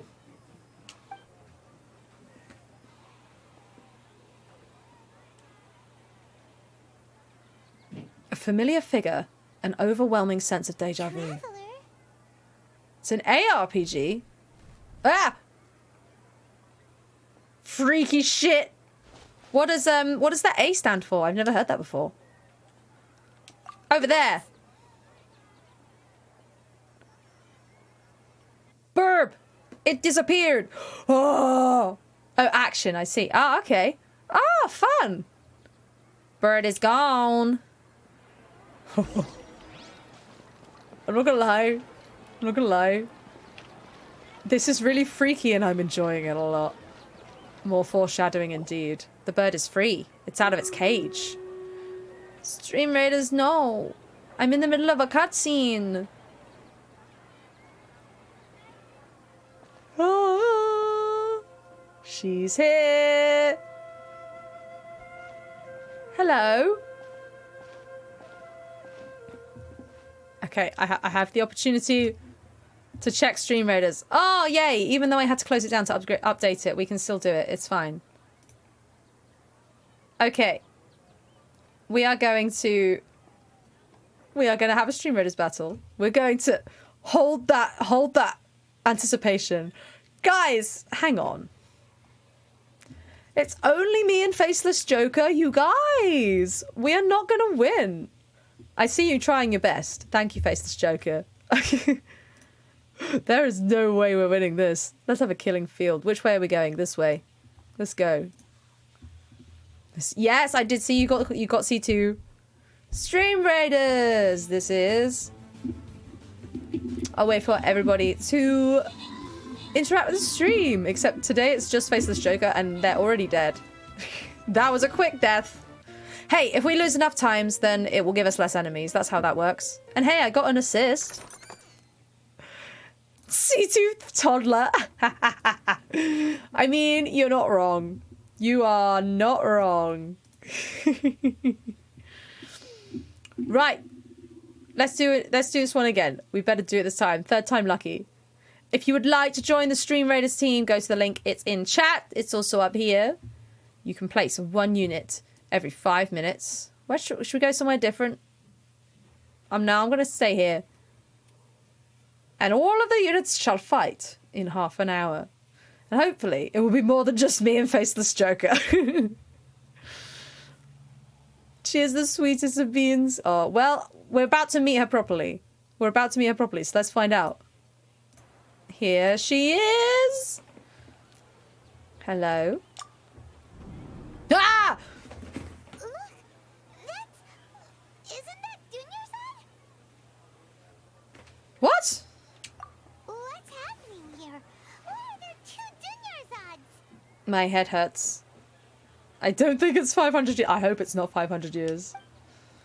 You already know that this isn't your first Sub-Zero's festival, don't you? Alert! Alert! I'm sure you already know how to use this. Yes, I do. But it's yellow. Why is it yellow? A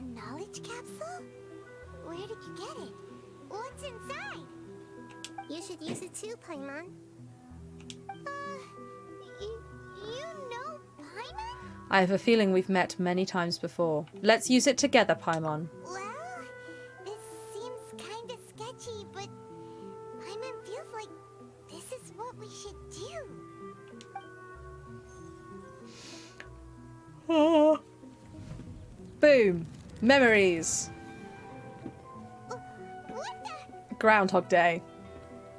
So many days worth of memories. This is our 20th time at the Sub-Zero's festival? Huh? No. The 30th? 40th? Just how many times have we been to the Sub-Zero's festival? A lot. Enjoy your dinner, Jude. Thank you for lurking. Was that Nahida?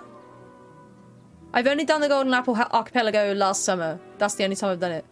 Oh no, Wigwam, no. Not 5,000 years. Have we been trapped in a single day? If it weren't for you, we wouldn't have even realized. There she is. What the heck was inside that knowledge capsule? Oh, memories. Your memories are still scrambled? Try your best to remember. This isn't the first time we've met, and I answered that question a long time ago. Everyone would be very dead, yes. Let Paimon think. Oh, it's coming back. Meeting you was the real catalyst for restoring our memories, and the knowledge capsule was just your means of showing our minds the way. Oh, you're gonna be a gacha addict? Oh, if you could transfer all those primos, you'd be golden. Oh, Jew. You tried so hard not to be, but it comes for us all in the end. What about everyone else? Why are you only helping the two of us? Maybe if you get possibly away, you catch up with Nate. Your sense of deja vu is stronger than everyone else's, yes? As for an explanation, you two received the blessing of Dendro. And you also have special, sensitive constitutions. Sensitive constitutions? Excuse you? It was as if a single sheet of paper was separating those memories from your consciousness. Jew, I believe he's not actually stuck in Liyue. It's just a kind of joke because he keeps he doesn't pay attention. I mean, I also don't pay attention. But sometimes things happen and he's like, what, I could do that all along? And we're like, yeah! So the joke is Nate's stuck in Liyue. What's wrong with Dunyazad over there? A familiar question. I think this is the 7th time you asked that. Only the 7th? As you can see, she isn't doing well. You probably sensed it too. The Dunyarzad you were just with is different from the first Dunyarzad you met. No, he doesn't read any tutorials, so he doesn't know what's going on. That first Dunyarzad is in front of you right now, and she doesn't have a lot of time left. What I need to do right now is break out of this cycle? Looks like you're almost done sorting out your brain. Oh yeah, I'm Nahida. Hello, Nahida. I know, you introduced yourself before.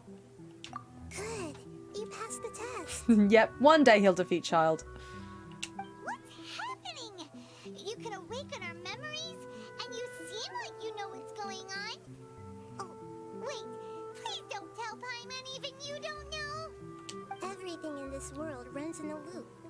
This cycle is called the samsara. You, me, and everyone else are all stuck inside the one-day samsara. Why? As for the truth, that's on you to find out. If you were told the truth instead of discovering it yourselves, it would literally blow your minds. I don't know how you'd be after that. That doesn't sound like a truth I want to know. This sounds like something that should be unknowable. There's still a missing option for picking up Nahida and leaving with her. Yeah, we'll take her. We'll look after her. The treats in number 4 were enchanted. Oh no! I can only give you surface level help, like bits of information and subtle hints. For the rest of the time, I'll be doing all I can to slow down Dunyarzad's illness. She looks like she isn't doing well at all. Her illness gets worse after each Sub-Zero's festival. You know how Nahida is a toddler? Why is she wearing, like, nothing on her bottom half, basically? I'm not okay with this. If we can break out of the samsara, I might be able to save her. But as things are right now, she's just a small bird in the sky that's about to lose its last feathers. All I can do is raise a gale to delay her fall. It could be a nappy, this is true. You sure love to use weird analogies. Analogies are wonderful tools. They let you use existing knowledge to understand unfamiliar things. That's true. Okay, so, with what you know so far, what do you think the truth is? Oh, here we go. You're right, Pyro. It sucks. Less clothes equals more protection. Let me collect my thoughts. Oh god, what's this? When you enter a state of contemplation, you can choose any text entry to interpret it. This interpretation process involves analysis of the text entry and may yield new entries. Once interpreted, you may submit that text as a conclusion. Some text entries can be associated with one another once interpreted. Select Associate to choose the other text entry, then select Trigger Association. You can gain new text entries by performing accurate associations. We're playing Professor Layton now? Is this what we're doing? More room for the plot armor. Okay, that was funny. If one of the text entries on the current page can be used as a conclusion, then select that entry before choosing Submit Conclusion. Okay, well, let's interpret the Sub-Zero's Festival Samsara. I've already experienced the Sub-Zero's festival many times. And the day of the festival seems to be in a perpetual samsara. We are going to have a rare, large amount of Traveler VO. Yeah, I know! This is great! Okay. We'll interpret the Grand Sage's speech. Grand Sage said, "Go celebrate the birth of that god to your heart's content." Did he mean something more? Yeah, every single day. Okay. Interesting. This one can be associated, that's why it's yellow. Okay. The moon, illusions, and lies. What do they all mean? Aha! Deja vu. What's happening right now seems to have happened before. This feeling has been getting stronger and stronger. Abnormal mental fatigue. My mind feels exhausted, even though I haven't done too much thinking. What is going on? Okay, well this can be associated with... I mean, all of them. Deja vu, perhaps? Time loop. That should be it. The flow of time is endlessly cycling within one single day. But then why are we fatigued? If I interpret again, it will just tell us the same thing, yeah. Many times. So should I'll do time loop for submit conclusion then. A time loop. You've given similarly wrong answers in the past. A pity. I thought so. I said it wasn't right. All you need to do in the future is anytime Paimon talks, replace Paimons with Lumine voice lines. I agree. Though none of those, the rest of those were a conclusion though. They were all just things that were wrong. Did I do something wrong? Wrong answer? Paimon thought that made a lot of sense.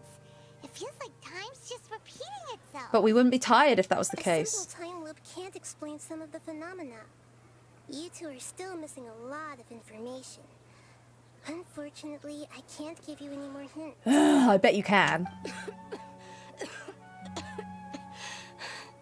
Dunyarzad! The Sub-Zero's festival is happening every day, but that doesn't mean we can waste an infinite amount of them. Hurry and find the truth before today's festival ends. Yikes, no pressure. Nahida can't tell you anything herself because otherwise your brains might go boom. I know! It sucks! Think about our current situation. To save Dunyarzad, we have to escape the samsara of the Sub-Zero's festival. And to do that, We need to figure out what's happening. The truth. Nahida rejected the idea of a time loop, so we must have missed something, right? Exactly, Wigwam. That, I think, is more plausible. Paimon's memories say that we've already done this many times, but let's go talk to people again. It's more productive than sitting here and scratching our heads. Why don't we start with those stall owners? Okie dokie. Back we go.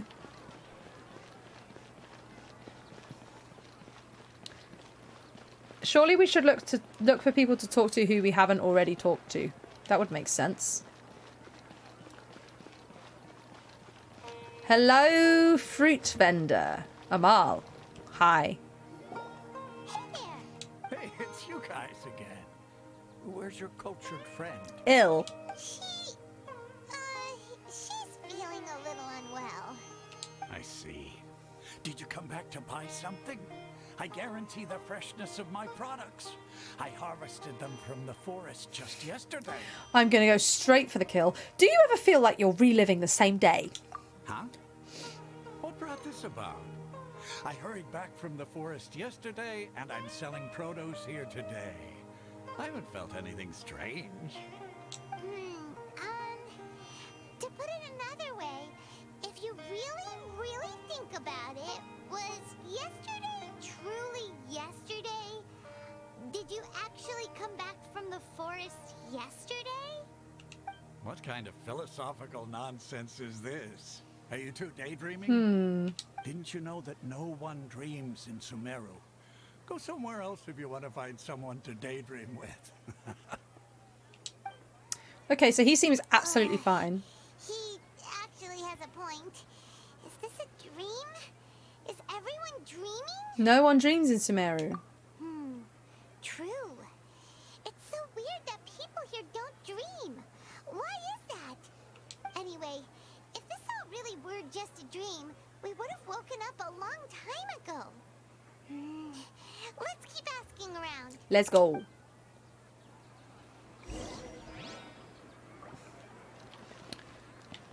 The student. Hello. Tell me about the moon. Oh, it's you two. Was my divination so accurate that you felt compelled to compliment me in person? We actually did run into a situation. Ooh, I knew it! I told you, the god's divination is highly accurate. You just hadn't fully understood its significance yet. You're really excited about this, huh? That's exactly why we came back. Help us better understand it. Pretty please? Help you better understand it? Well, that isn't exactly what I excel at. So, you're admitting that you don't have a clue? Anyway, what kind of situation did you get into? We're all trapped in the day of the Sub-Zero's festival. Huh? Hold on a second. I thought you guys just lost your wallet or fell for a scam. Nap, you are involved in something much bigger, my friend. What you just said, are you serious? Does that kind of thing actually happen in real life? I knew you weren't going to believe it. Marvelous. Truly marvelous. I believe you. Recall the interpretation of your divination. The moon, illusions, and lies.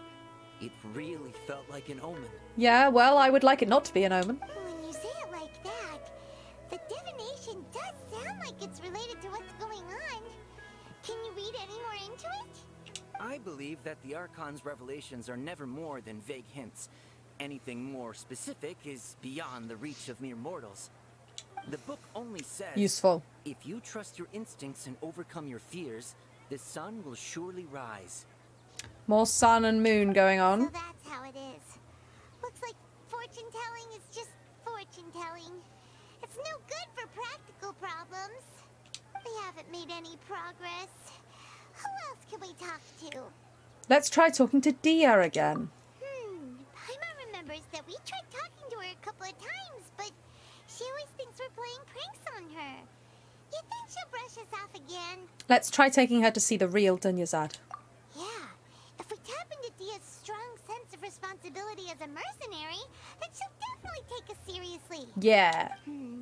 At this time of day, Dia's probably just finished beating up those kidnappers. Let's go find her. Let's go find her. Give him the ass whooping. This way? This way. There she is. I'm fine, my lady. It's just a scratch. Perfect timing. Both of you are here. Paimon, traveler. You came at just the right time. Listen, there was a dangerous A gang of kidnappers had just ambushed you. Huh? You saw? Then why didn't you jump in earlier? If someone was protecting Miss Dunyarzad, I could have went all out. Anyway, can you do something for me? You want the traveler to take Dunyarzad somewhere to rest up while you check to see if there's still any kidnappers around. Did Paimon get that right? How did you know what I was going to say? We need to Magic. say something convincing. Oh, here we go again. Okay, people from Sumeru do not dream. Interpret. People in Sumeru don't dream. What a strange phenomenon. Dia's claymore. Dia sold her greatsword to raise additional funds. And then she was injured because she wasn't used to her new weapon. What's that got to do with anything? Oh, chemical divination results. The moon, illusions, and lies. What do they all mean? Abnormal mental fatigue. My mind feels exhausted even though I haven't done too much thinking. What is going on? Well, the only thing that's got anything to do with Dia that is going to convince her is her claymore. How could we possibly have known about that? Yeah, exactly. She hasn't told us yet. Tell her, traveler. You sold your greatsword to support the festival. I didn't tell anyone about that. Including Miss Dunyarzad. You couldn't have known. And just now, you literally took the words right out of my mouth. What's going on? I'm magic, that's what's going on. Alright, so this is the situation. You explained everything to Dia. It's kind of hard to believe what you just told me. First, let me make something clear. Most of us desert dwellers might not be the scholarly type, but we do have basic common sense. Haven't you noticed something off about Dunyarzad? She's quieter than usual. Uninterested in anything and really gloomy. Yep. Dia, we've got some news for you. Yeah, she isn't the same as before, but... And Dunyarzad is right there. Her parents said that this is how she was like at first. Huh? At first? I don't quite understand what you're all talking about. I'll go rest on the bench over there. Confusion! My lady, are you angry? Come with me. I'll show you some evidence. All right, I'll give you the benefit of the doubt since you knew about my greatsword. Let's make this a quick trip. Miss Dunyarzad isn't completely safe here. Yep, at least she is sticking to that bench. Back we go. Bring Dia to Nahida. I will. I don't really know what this is going to achieve, though. Yep, almost like she's following a programmed routine. And with this, it's definitely not a world where we can have people who are basically robots. No, there's no evidence of that. Tee-hee. Tee-hee, tee-hee, tee-hee. No, not this way. This way. Here we are.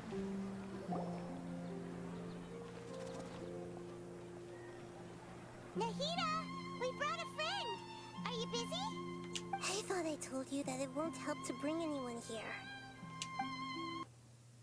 We just wanted her to see the real Dunyarzad's condition. The real Dunyarzad? Where and who are you talking to? She can't see them. Huh? I told you that you two are special.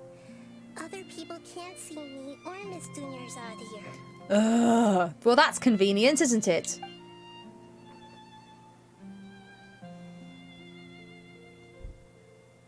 She's trying her best.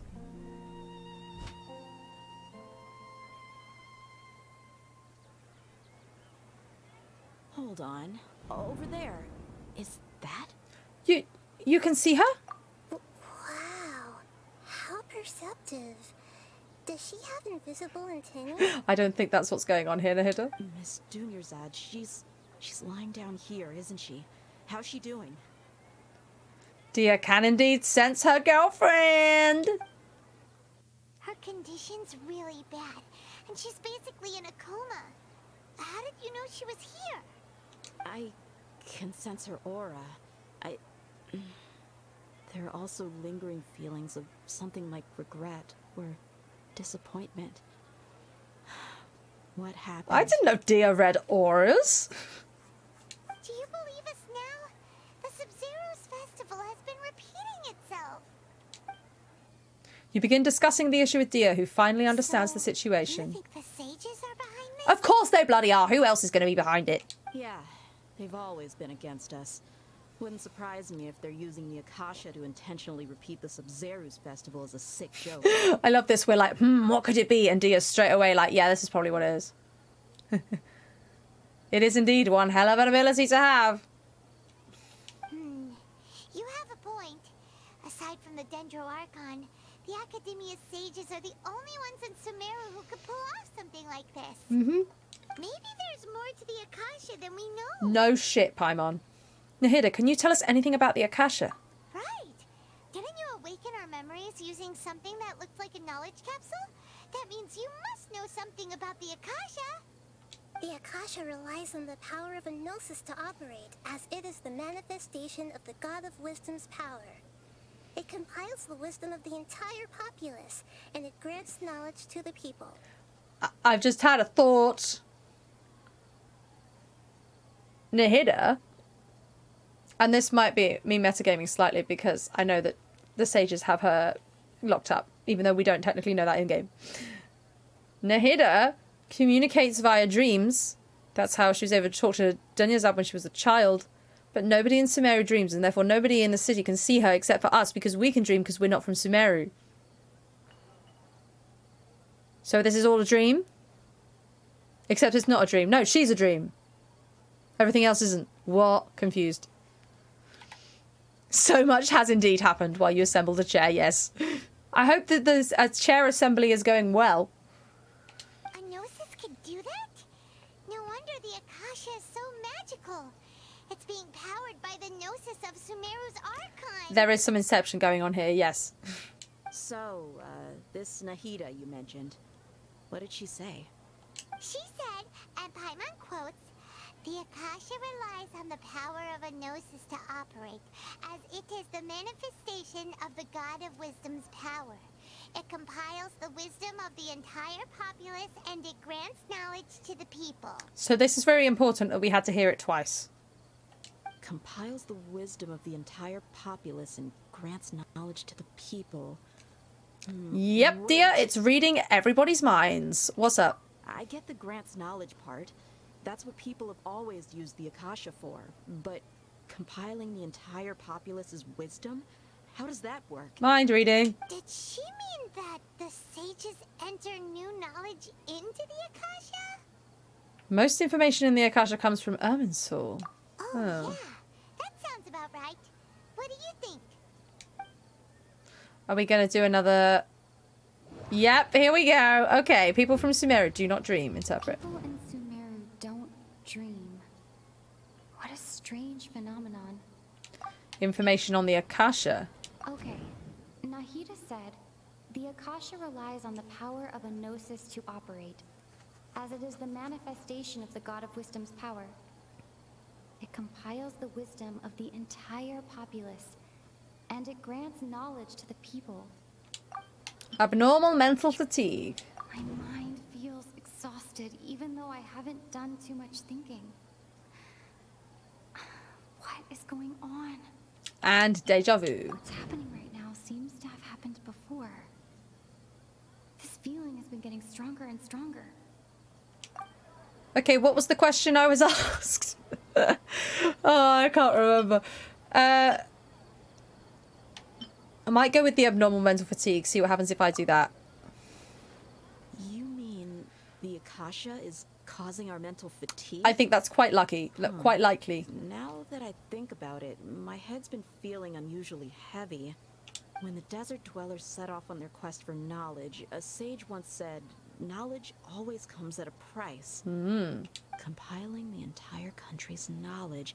You think the Akasha pulled a 180 and is extracting information from us? Yes, I think that's exactly what it's doing. But how would it do that?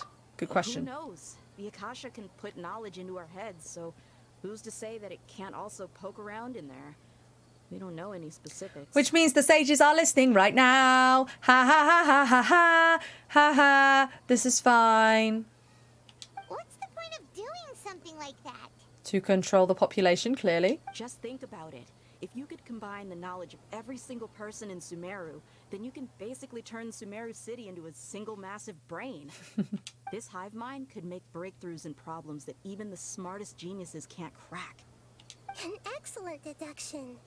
And the analogy comparing Sumeru City to a massive brain? I love it. Nahida is like, oh, this woman is amazing. In that case, we should take off our Akasha terminals right away. Maybe that'll solve this problem. Somehow, I don't think it'll be that simple. Yeah, I was only wearing this for show in the first place. Didn't expect the sages to cook up such a conspiracy. Mark my words. When this is over, I'm getting evidence and exposing this whole thing to the public. Yeah. Exactly, Nahida's just waiting for everybody else.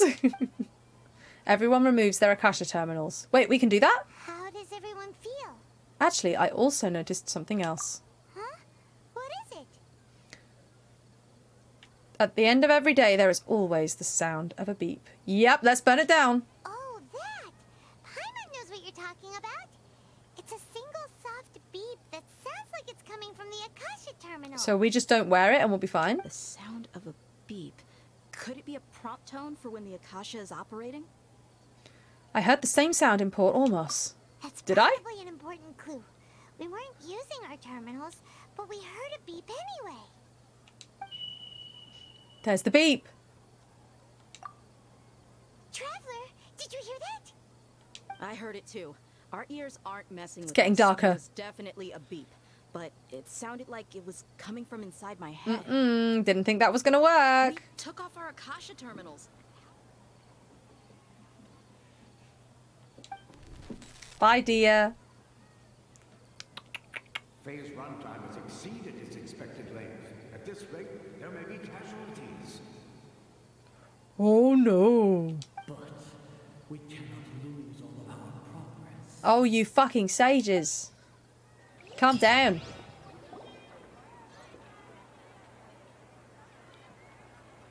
Just be nice for once, yeah? Here goes the day again. Oh, she's smiling. Oh no, please. I hope Dunyazad isn't dead. Paimon remembers everything. Good.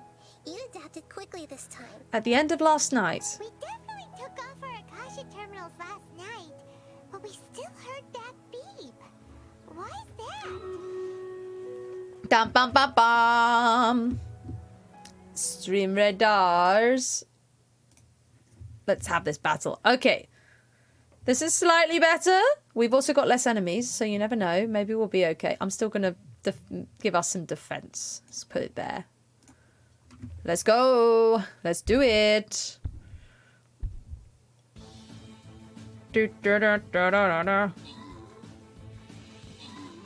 Come on. Yes. Oh, we might do this. I think we can do this. Oh, it's tight. Oh, no. Oh, maybe not. Oh. Oh. Well, it was going well to start with. And we're still lost. To be fair, couldn't anyone just look at the stars and be able to tell something's wrong? Well, it would depend on the specifics, right? I mean, you wouldn't if you're talking about the stars continuing to move when they should be. Oh, well, I don't know. It would take a long time for the stars to be, unless somebody was like actively studying them every night. then it would take a long time for them to move enough for for the casual person to notice that something's up. Like, I don't think I would notice it. Like, I know what the night sky looks like most of the year, and it's like, I probably wouldn't notice something like that for like 6 months. Probably. Moon phases, now that is a good one. Yes, moon phases are a lot easier. Good shout. Yeah, exactly what the Doctor did in Heaven Sent. Absolutely. Absolutely. Right, let's try this again. Let's try this once more. Look, it's like it's giving us it's having pity on us now. Look at this. We can do this.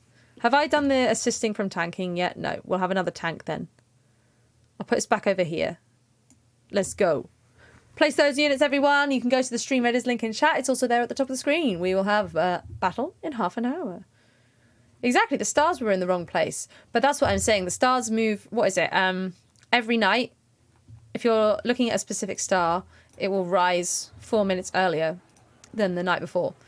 So that's not really enough over a short period of time to notice something weird.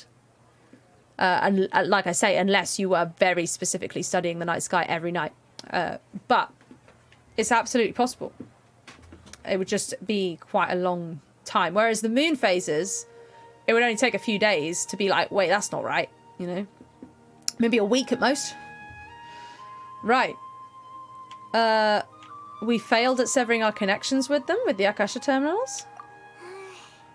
But now we can at least confirm one thing. The Akasha definitely has something to do with whatever's stopping us in this cycle. We do need Mona, that's true. Let's go back to Mondstadt and get Mona. Oh, Paimon doesn't get it. Why would the Akasha go this far if all it wants is everybody's wisdom? It's extremely difficult for lab rats in an experiment to understand why they're being treated the way they are. Whoa! I think we were right. If we're lab rats, then what are you? Nahida, you've never told us anything about yourself. Teehee. I guess I'm the moon. Thanks, Nahida. Really helpful. The moon? Wasn't that the result of our divination? Anyway, knowing who I am won't help you get closer to the truth, so you should focus on other things. Don't get distracted and miss any clues. Definitely no foreshadowing going on here. Okay then. Dia helped us a lot yesterday, so let's go find her. If Paimon's reading the time correctly, those kidnappers should be showing up soon. Tick tock, tick tock, tick tock, tick tock, tick tock, tick tock. Where are we going? Dia! Ah, there you are. I've already taken care of those kidnappers. My lady, did you get hurt? Hold on, something's not right. Dia? She wasn't hurt. Why are you both gawking at me like that? You didn't get hurt this time. Huh? What do you mean this time? Why are you so surprised that I managed to get out unscathed? Those kids were amateurs. Their control is slipping. The sun being something people look towards while the moon is often neglected. Quite possibly. Aren't you still getting used to your new greatsword? Psst. How did you know about my greatsword? I haven't told anyone about it. Please, don't tell Miss Dunyarzad. Once again, she's right there. So Dia's lost her memories after all. During your battle, did you feel anything strange? Strange? You already know that I got a new greatsword. If I had to say something, it's weird how such a new weapon could feel so familiar. Oh, wait, because she was... She's gotten used to the new greatsword because she's done it so many times. It's as if I've already used it to fight a countless number of battles. You're saying that although you don't remember using it, your body feels like it does? Muscle memory, exactly. That's right. Both mercenaries and warriors heavily rely on muscle memory. Only knowing the theory of battle won't get you anywhere. Traveler, what do you think? Could it be because we removed our Akasha terminals? Yeah. Paimon's feeling really hopeful. Is it possible that we have already broken free? Oh, you're right. Earlier in the Samsara, something like this would have never happened. We'll know for sure at the end of the day. I feel like we haven't, though. have no clue what you two are talking about, but it's still dangerous here, so... So you want us to take Dunyarzad somewhere else to rest while you check if there are still more kidnappers around, right? How did you know what I was gonna say? Can you read minds? Yes. Ha ha ha ha. Forget it. Go and do your thing.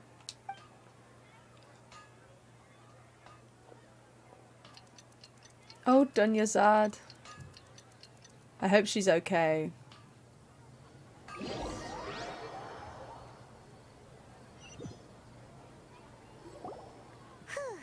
It's finally nighttime. Aside from Dia not getting injured, everything seems to have stayed the same. Yeah, let's not creep Dia out. Listen, Nahida, we found out that Dia got out just fine today, even though she got injured every other time she fought the kidnappers. I know, Nilo is the unsung victim of this. Do you think the Samsara has been broken? Have we saved Dunyarzad? Don't think so. Really? Good job on all that progress. Get some good sleep tonight. Hey! What kind of an answer is that? Did it work? Tomorrow will come. Everyone assumes this is common knowledge, but the only way you can know that for sure is if you experience tomorrow. How many todays has it been? Is it possible that today will be followed by yesterday? Does tomorrow truly exist as anything beyond a made-up concept? Well, now you're getting very philosophical. Yeah, Nahida, we physically cannot sleep. Please don't let us do this. It's even possible that this entire world is a lie, and the history of the whole world has just been one endless Sub-Zero's festival. Yikes. Okay, no more. Paimon's brain is already dead. I know, Nahida, calm the fuck down. That's why it makes no sense to waste your energy thinking about things you will learn tomorrow. Get some good rest. You know, use the bathroom and flush your anxiety dookie away.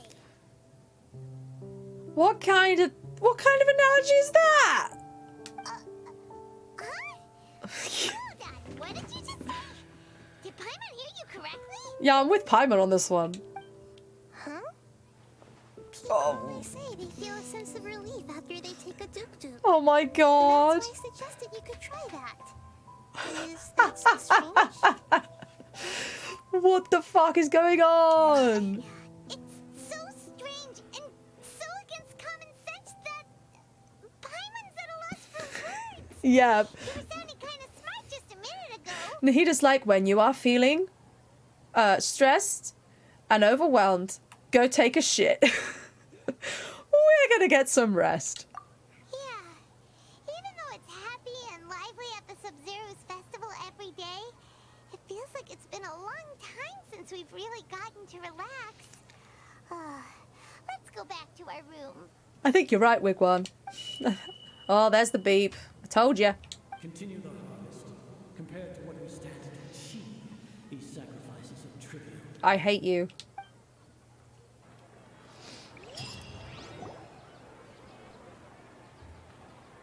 We're still in the same day. As expected, it's not as simple as we thought. We're in a different place, though. Nahida, We are. you already knew last night that we didn't break out of the Samsara? Why did you tell us? How did you know we were in the same day? Would there have been a point?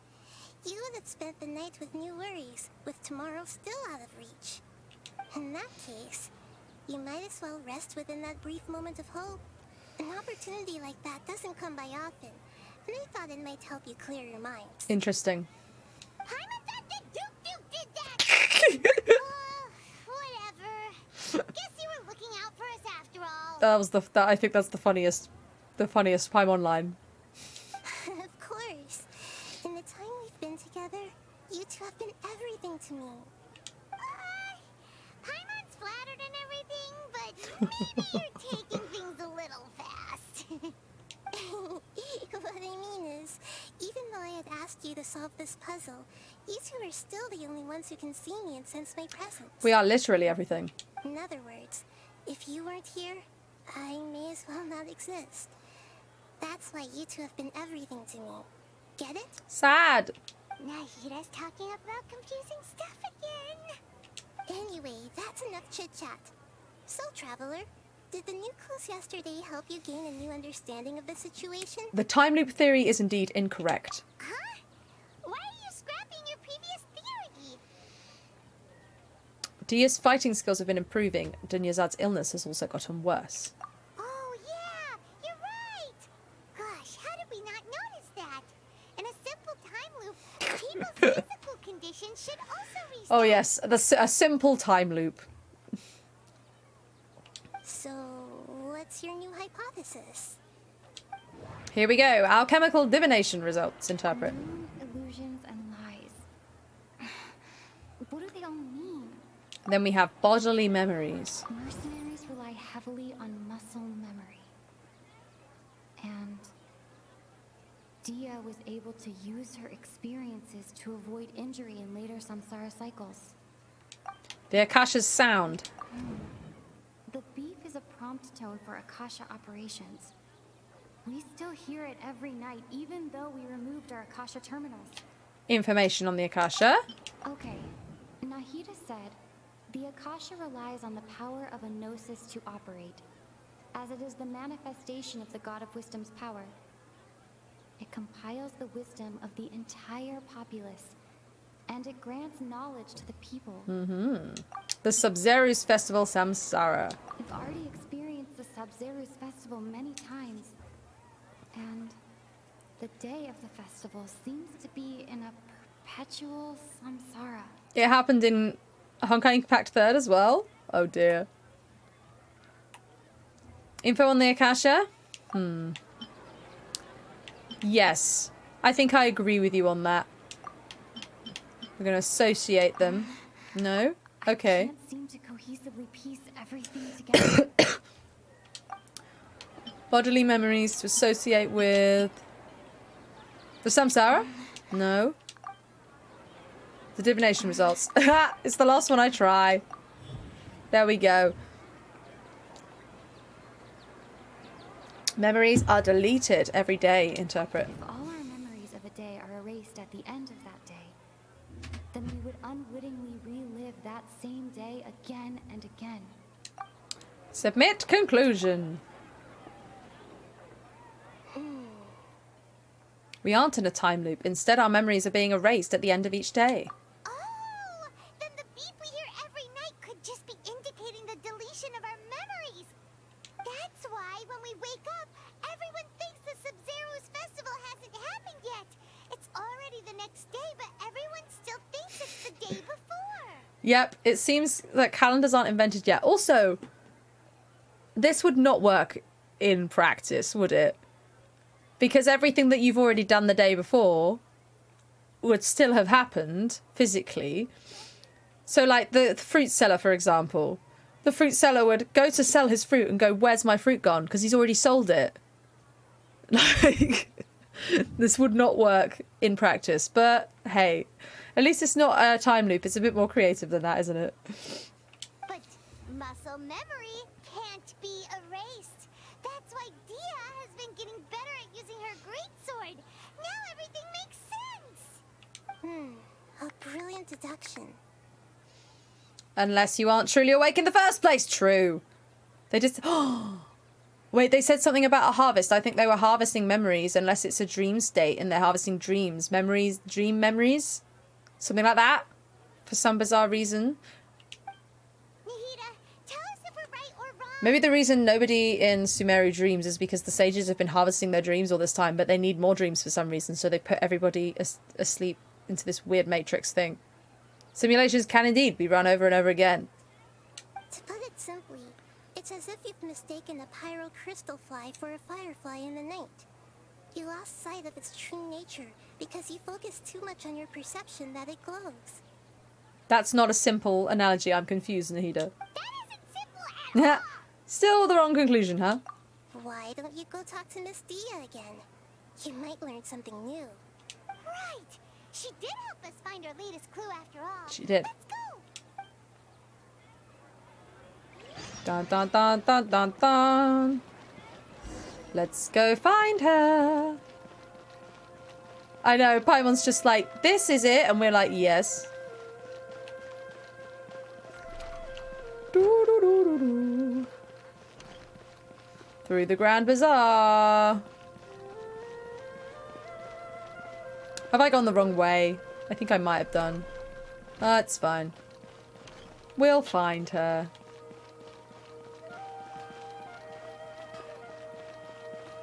I didn't go the wrong way. There you are. Really took me a while to find you. As expected, Dia also didn't get hurt today. Yay! Get hurt? Why would I? Don't underestimate me. Well, you're still getting used to your new greatsword. Huh. Truth be told, I also think it's pretty strange. It just suddenly felt so familiar in my hands, and wait a second. How did you know I got a new greatsword to begin with? I didn't tell anyone about it. Traveler, could you explain the situation to her today? Paimon's gotten a little sick of doing it. Let's just get straight to the point. Oh, that works. You suddenly became proficient with your greatsword because... we've lived through the same day many times already, and our memories of the day are erased every night. Yeah, Paimon is definitely trolling Dia. What happened to you guys while I was gone? Did you get brainwashed by some cult? Don't think too hard about it. Just take what we're saying at face value. All right then, let me get this straight. You're telling me that my body's already gotten used to this greatsword, but my brain just doesn't remember it? Mm-hmm. Yes, your memory's being erased every day. Ignoring the fact that muscle memory would also come from your brain at some point of your brain. And I'd have to disagree. Well, to be That's fair, impossible. I am not a neuroscientist, so I don't know. Oh? Why do you think that? If we've actually been reliving the Sub-Zero's festival day after day, then what happened to the things we used? The money we spent, the food we ate? That's what I said. Common sense says my wallet should have emptied itself a long time ago. There's no way I wouldn't have noticed that. Where's Kaching when we need her? I feel like I haven't had much of Kaching because I haven't done any of her story quests or anything. We've literally just had a little bit of her in the story and that's it. I've thought about that too. Oh, she has diplomatic immunity? Brilliant. Murder the sages. Let's go. It erases the hippocampus but not the cerebellum. Cerebellum, that's how you say that. I know that those are two areas of the brain and that is all I know about them. But if the sages were behind this, if they utilized the entire city's resources as well as information supplied by the Akasha... Right. They could use the Akasha to record what everyone did that day, and then use the city's resources to replenish everything. That feels like a lot of effort. It's not very likely, but it's also not impossible. No, it is impossible. I've got proof. Yeah, where's A? She'd come through and she'd be like, bye! Behead everyone. You two are surprisingly serious about this nonsensical discussion. Fine, I'll play along for a little longer. Come with me, Miss Dunyarzad. Please come along as well. I still can't guarantee that this area is safe. Where are we going?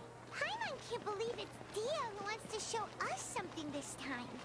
2 days ago, we were the ones taking her to see Dunyarzad. Well, that's probably not what she's going to show us.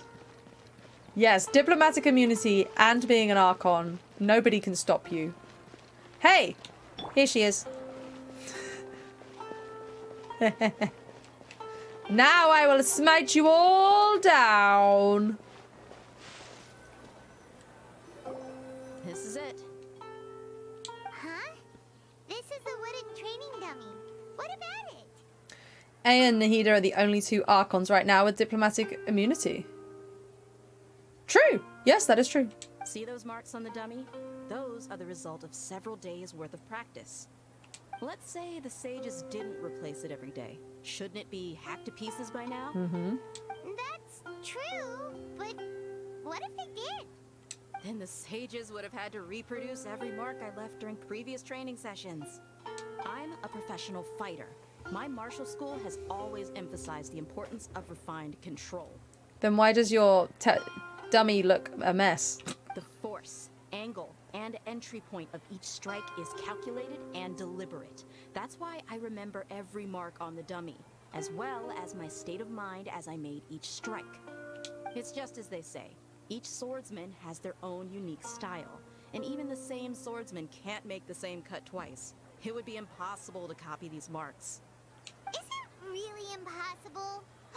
What if they use some fancy machine to carve every single mark? I'm with Paimon on this one. People often say that a camera's photo can never replace an artist's painting because the former has no spirit to it. Good point. Yep, Venti doesn't have a government position and Jin Li is supposedly dead. And he's working for a funeral parlor now. Yep. The same thing applies here. At a mere glance, I can differentiate carved marks from the results of combat training. That makes sense. Whew. I hope that cleared things up for you. Hey, is this that new brain-exercise game that's been super popular with the scholars lately? It's surprisingly fun. No. Anyway, it's getting late. I should escort Miss Dunyarzad to Nilu's stage. See you later. I don't think you're going to enjoy that. Well, back to square one. Is our memory deletion theory also wrong? Yes. Well, no, sort of. But at least we've reached some other conclusions in the meantime. We're not in the real world. Yep, that's true. So, can we think of any new ideas right now? I suddenly realized that something is strange. Strange? Paimon feels like everything's been strange lately. How come we've never thought about leaving the city? Yeah, dear, please punch them. Huh? Leaving the city? You're right. It's really strange how we never thought of such a simple solution. Many things should become clear if we can confirm the flow of time outside of the city. Paimon can't believe it. Did we miss this because we're tunnel visioning too hard on our other theories? Or because we're just too tired? We should have thought of this a long time ago. How about we go back and ask Nahida? Maybe we've forgotten something about leaving the city. Thing is, when you're dreaming, logic don't make sense. And when you're in a dream, you're like, this makes perfect sense, and the logic is worked out, and you're very happy with it. And then you wake up and you go, what the fuck was that? Or why didn't I do this? You know, don't make sense. Hello. Nahida, we're back. You're back early today. Did you find something new? Sort of. We're mostly sure now that we're not in a time loop. And we also aren't in the real world. But at the same time, we have a new question. Have we ever tried leaving the city?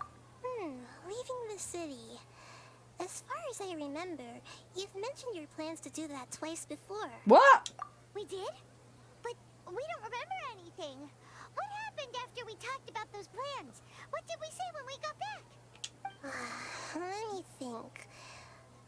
I don't think you ever actually told me what the outcome was. Oh, it's probably more accurate to say that both times you never came back the whole night. You're catching up to where you should be? I am. In what respect? But you two sometimes stay out the entire night anyway, so at the time, I didn't think too much about it. It is true that sometimes we lose track of time during our investigations. Before we know it, it'll already be the next day. But still, neither of us remember anything about leaving town. Really? That's kind of strange. In theory, I should have already awakened all your memories. Let's try again tomorrow. Yep. Something here's definitely fishy. Let's get to the bottom of this tomorrow. Let's do it. There's the beep. Nothing to say this time? Oh boy. Memories are back. Huh? Let's go and try to leave the city today. About that. Oh, we skipped forward, okay. Where should Paimon begin? Huh? Paimon, what do you mean? Traveler, aside from your memories that were just restored, I have another message for you. Another message? From who? Listen to it and you'll understand. Why did everything suddenly go green? Can't go back. There are countless spaces here. Our Sub-Zero's festival in Sumeru City is just one of them. This is my own voice? Traveler, you should be missing 2 days worth of memories. Paimon will fill you in. Paimon!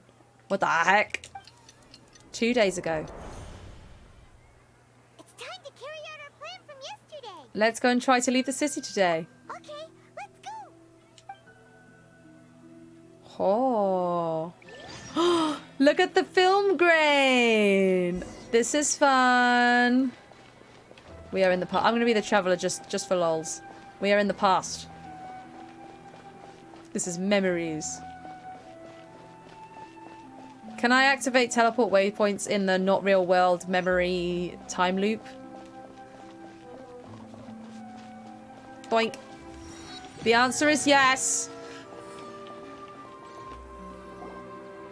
Why can't we leave the city? What is the academia up to now? Don't ask me. It's not like I can tell you anything. This is a direct order from the Grand Sage. Just wait until tomorrow. But tomorrow never comes. I have a real emergency. My goods have already arrived at Port Ormos. If I don't hurry, they'll be stolen. What accent is this? That's your problem. Make sure you make a request in advance next time. Oh, fuck you, Mr. Guard. But it's not like you can just predict business matters in advance.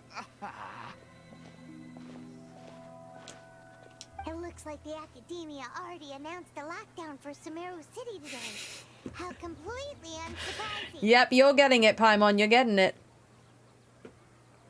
Yeah, those goods are well and truly rotted and sold off or put in the bin, whatever. Let's go and question them. Hello, sir. Why can't we leave the city today? Here we go again. Don't ask me. I don't know either. We just received an order that no one is allowed to enter or exit Sumeru today. They didn't tell us anything else. The Academia doesn't trust you at all. Angering me won't get you anywhere. If I had that kind of insider info, I would have left this stupid post long ago. I'm not angering you, sir. We're just having a friendly conversation. It looks like he really doesn't know. Why don't we just climb over the wall? If we can't get anything out of him, let's take matters into our own hands. Why don't we climb over the walls? Those guards can't be everywhere at once. That's what I would do. This is a good spot, and the guard hasn't noticed us at all. Let's hurry. Paimon. Stay here. Huh? Why? Are you going to leave Paimon behind? Leaving the city might trigger disruptions to our memories. We need someone to stay and witness events from this side. Oh, the traveler is like, Paimon, stay safe. But what if things get really weird out there and you get into some trouble? Then Paimon won't be able to help you. Yeah, it is not like the guard could have stopped her. That is true. Oh, Paimon knows that Paimon can't do much, but we've always been together. If we leave together, it'll just be the same as before. Okay. Paimon will wait for you. Yeah, that is a better test, you're right, Pyro. We just need Jean, blast him off with a tornado, off he goes, see what happens. Promise Paimon that you'll come back as soon as possible. Just a quick look. Okay, okay. And please, be careful. I will. Over the wall. Memories. What? Let's go and try to leave the city today.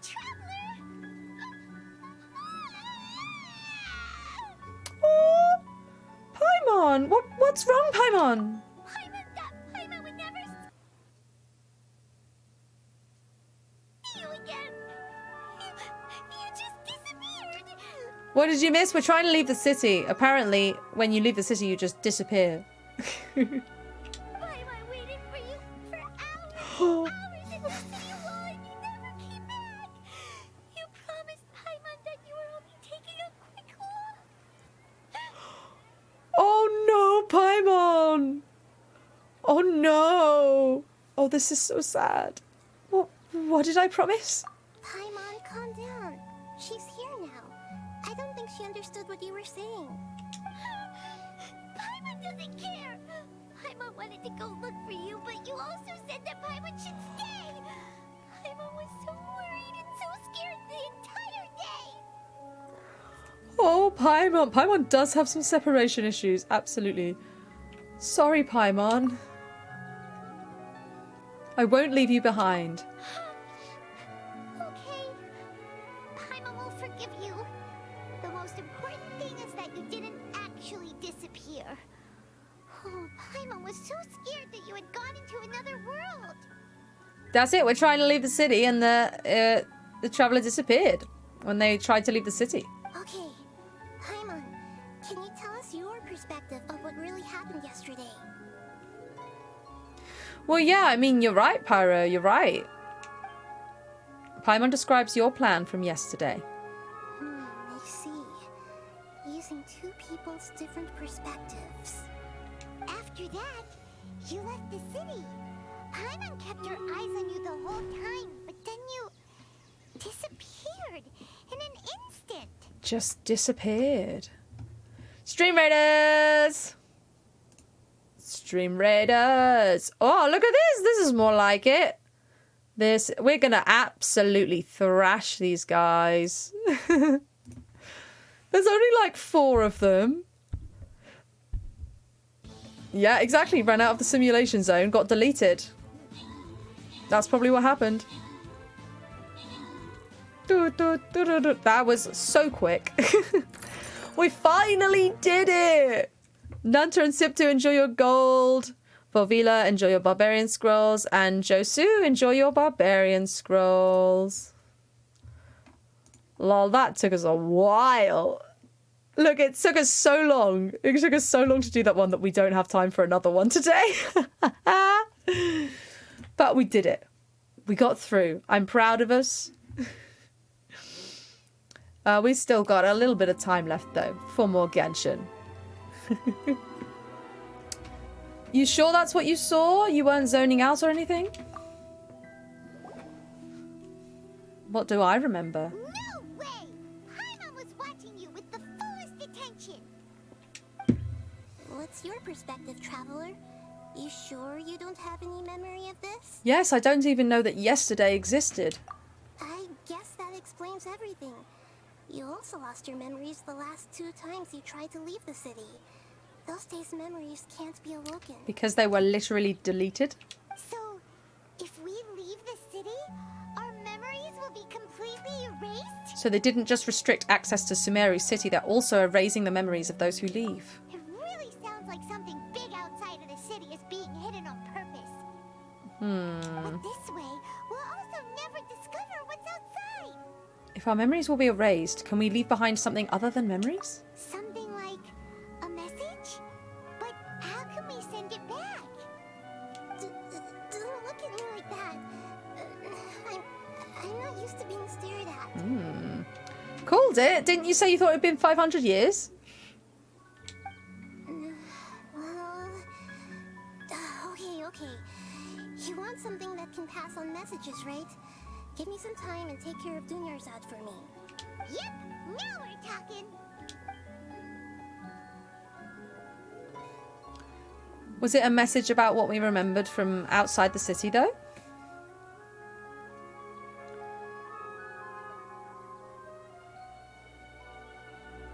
Time passing montage. Oh, the higher-ups keeping people out of the loop? Well, yeah, that's been going on this entire time.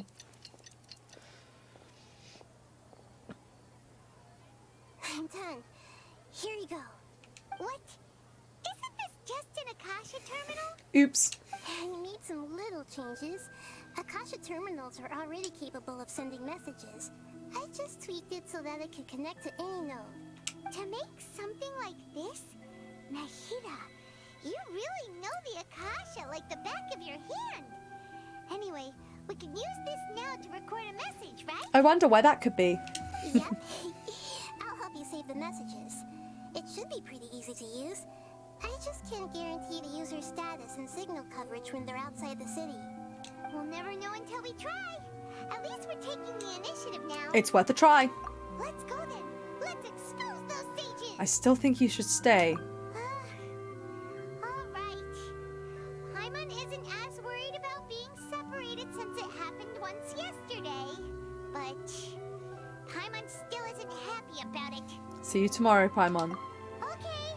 See you tomorrow, Traveler. So she went out again. So that message was what I left for myself when I left the city? Yes.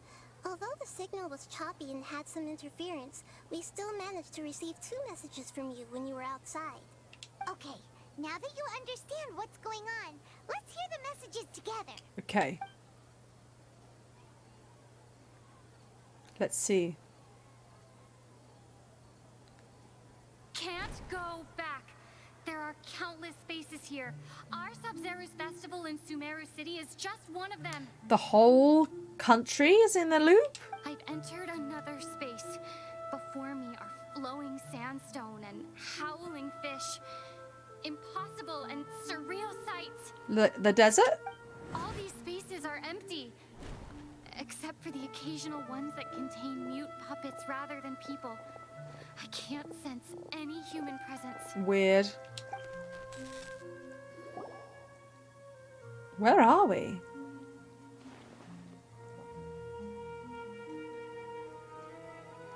That's one heck of an info dump. It sounds like you left the Sumeru City space when you set foot outside of the wall. Yeah, this is very bad. But everything looked completely normal when Paimon was looking out from the inside. That's unbelievable. And if we take your word for it, the other spaces all had very weird contents. Yeah, it's like failed experiments. Yeah, out of the simulation zone, exactly. There's another part here. We only received it last night.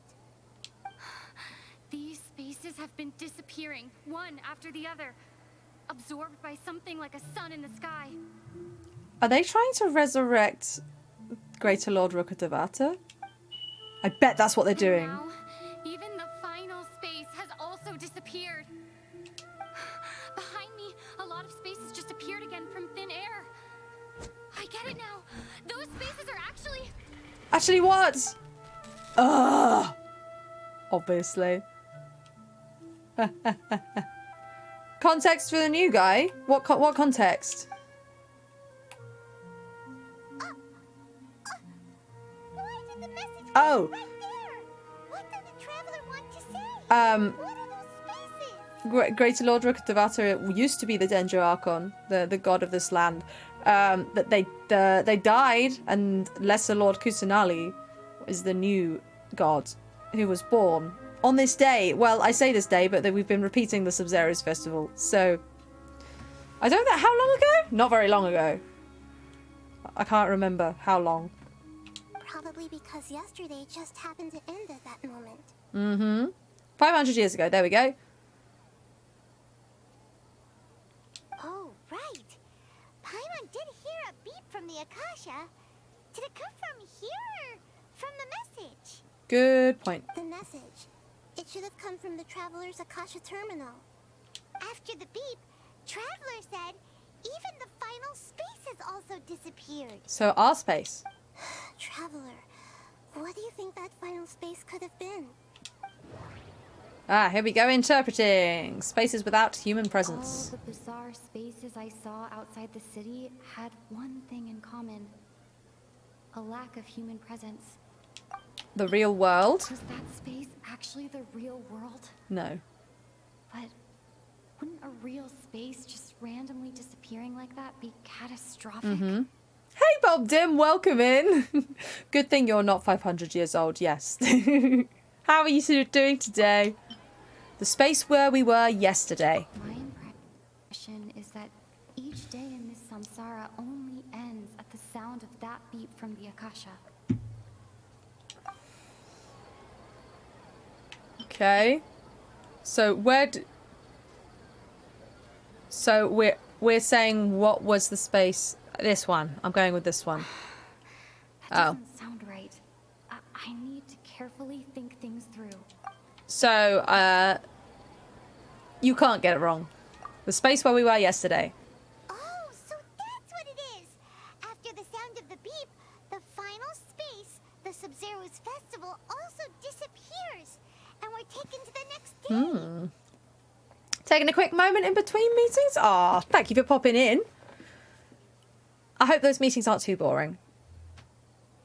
500 candles is quite a lot. Later on, Traveler also mentioned a advertising behind them. Do lots of new spaces appear every day? Bob Dim, yes. You have the big brain plays. Paimon's head is spinning. Just what are these spaces anyhow? Wax flavored cake. Num num num, my favorite. Well, consider this. For all the horrors of the Archon War, at its heart, it was just a game where a bunch of gods fought over 7 seats. So no matter how strange or spooky things may look on the surface, maybe all they point to in the end is a small and simple secret. Maybe. Wow, the Archon War, huh? That's an analogy and a half. A secret, huh?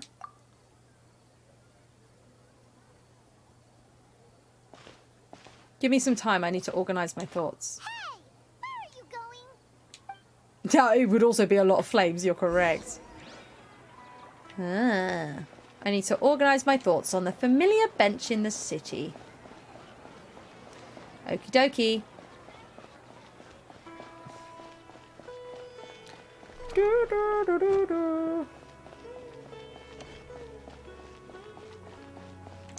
Doggo, where are you going? Bye. Well, I'm not gonna lie. This is not how I expected this part of the story to go. It's really not. Where am I going? I didn't come this way before. Yep, fire extinguishers definitely very helpful. Yep, Doggo's got to do what they got to do. You are correct. I have to eat a piece of the spicy chocolate? Oh no. Alright then, Paimon won't disturb you. Oh no, I don't want that. Oh, can you even get that? Like where is it sold?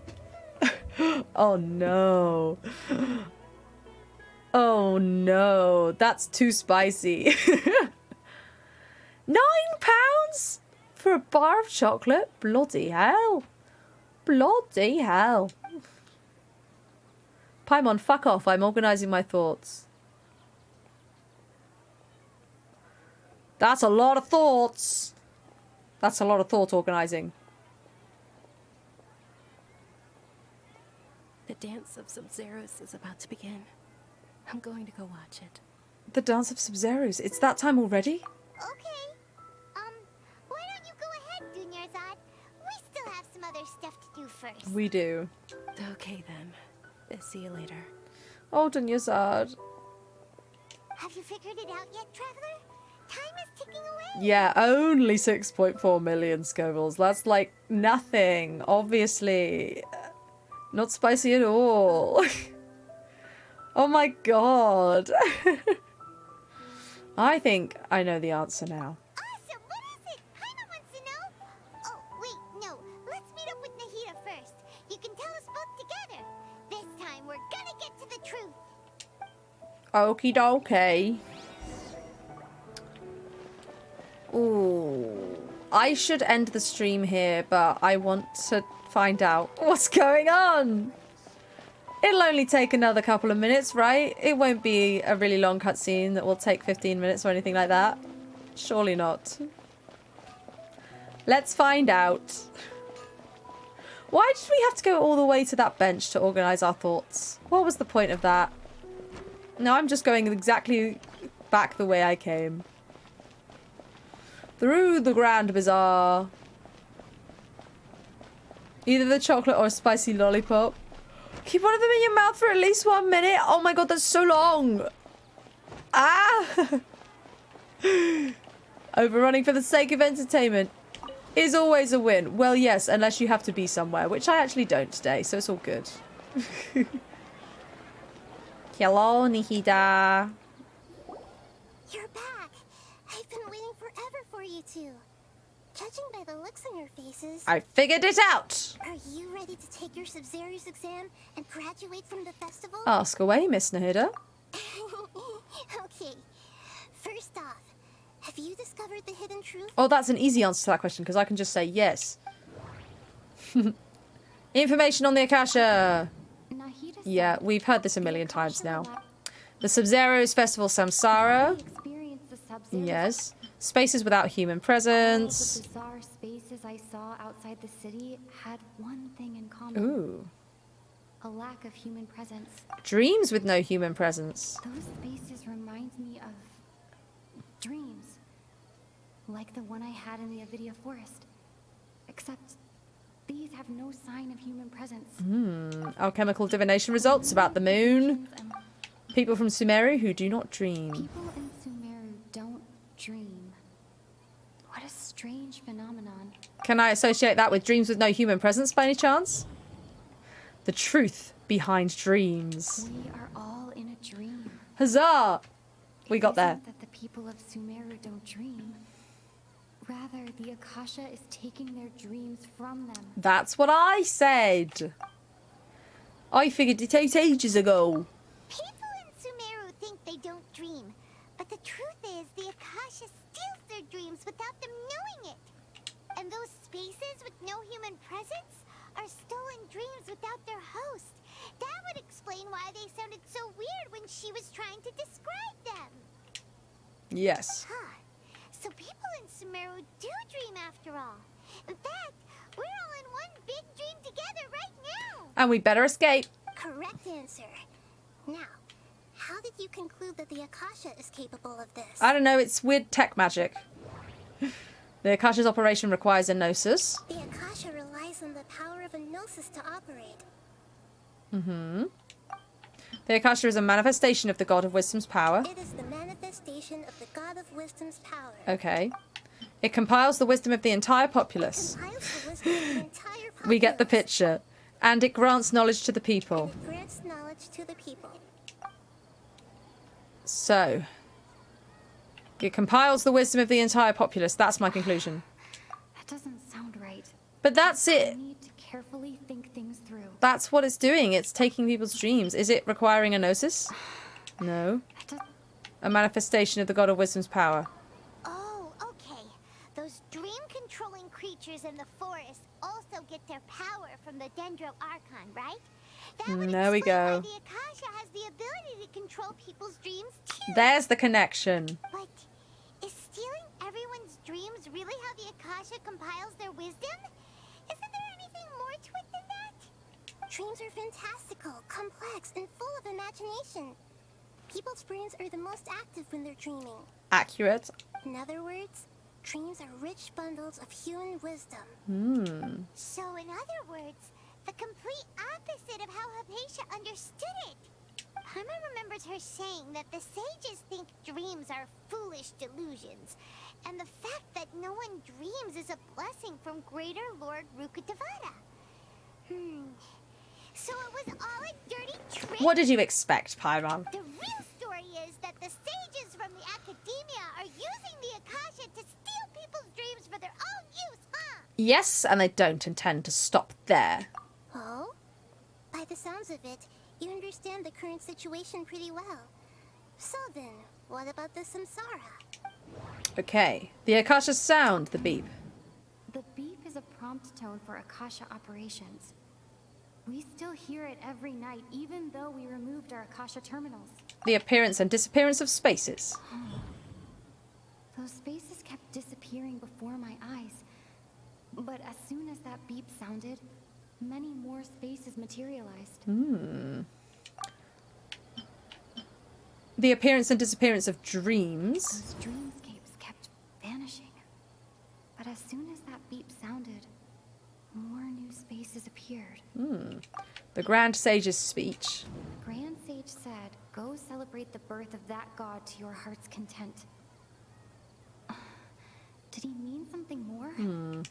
Abnormal mental fatigue. My mind feels exhausted, even though I haven't done too much thinking. What is going on?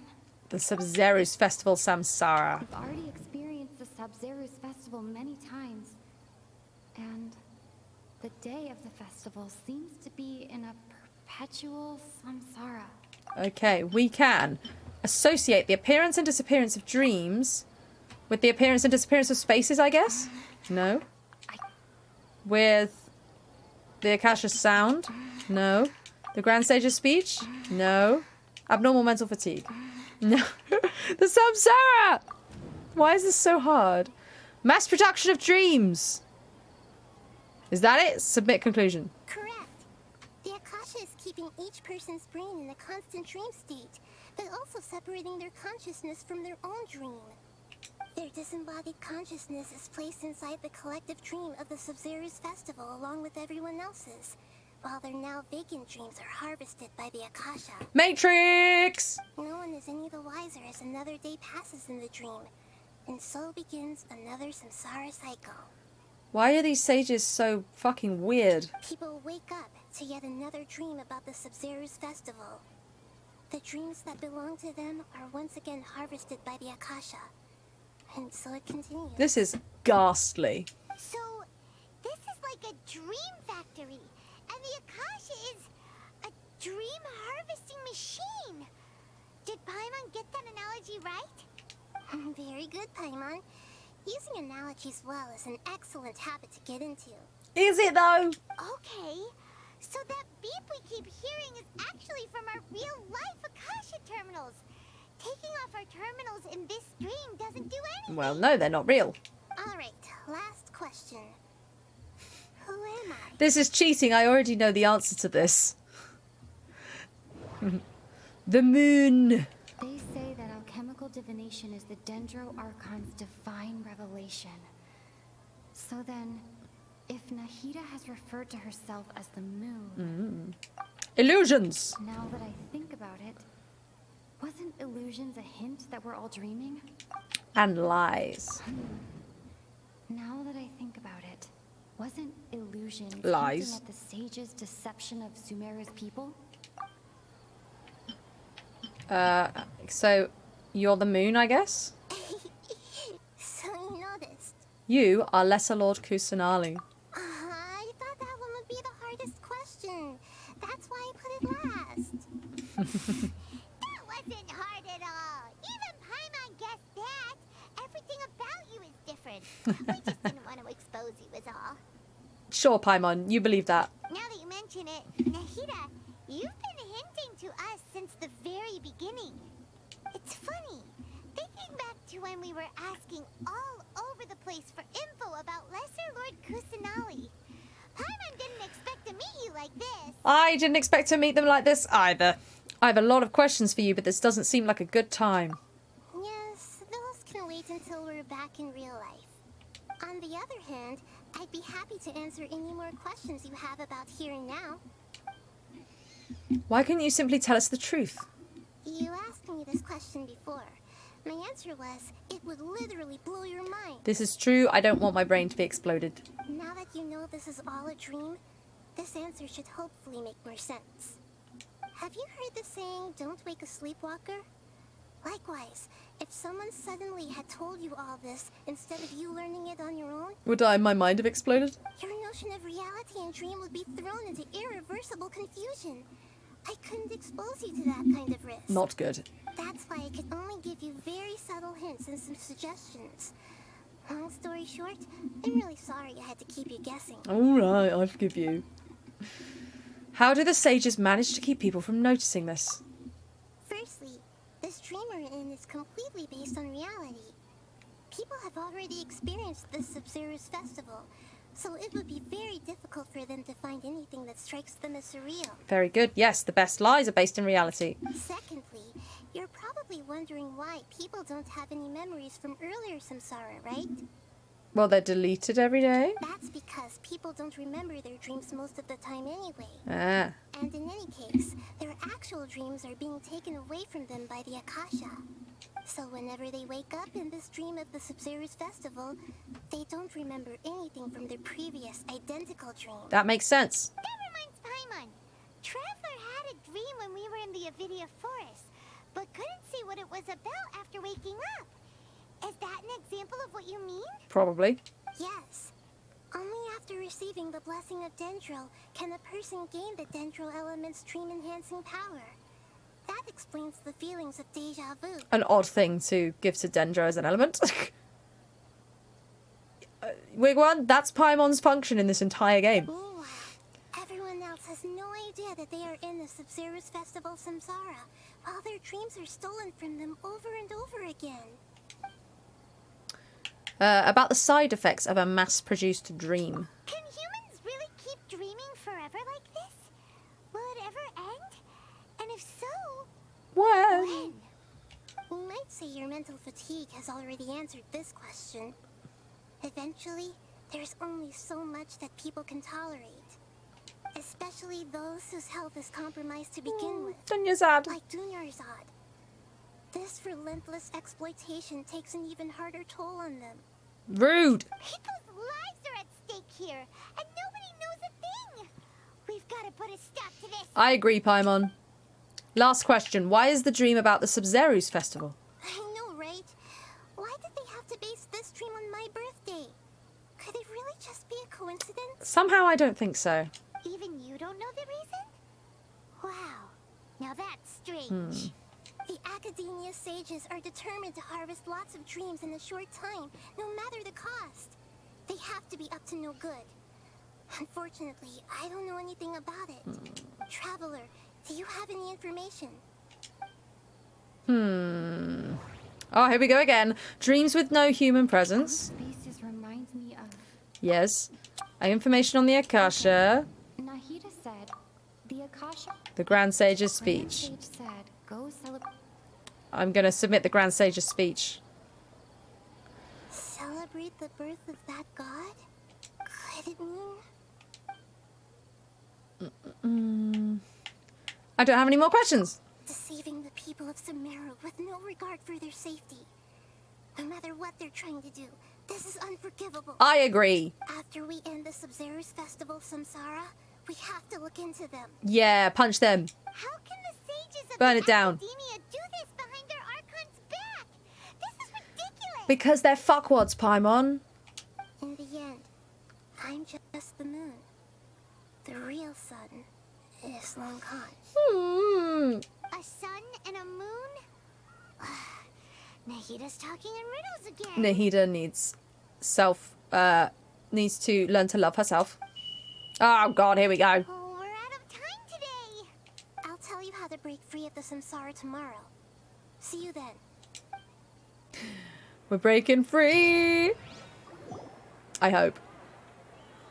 What did I say about this? Will be a short cutscene and not a 15-minute long one. Good morning, Nahida. Wait, now that Paimon remembers everything, should we instead say good morning, Lesser Lord Kusanali? Hey, what's wrong, Nahida? You don't look too good.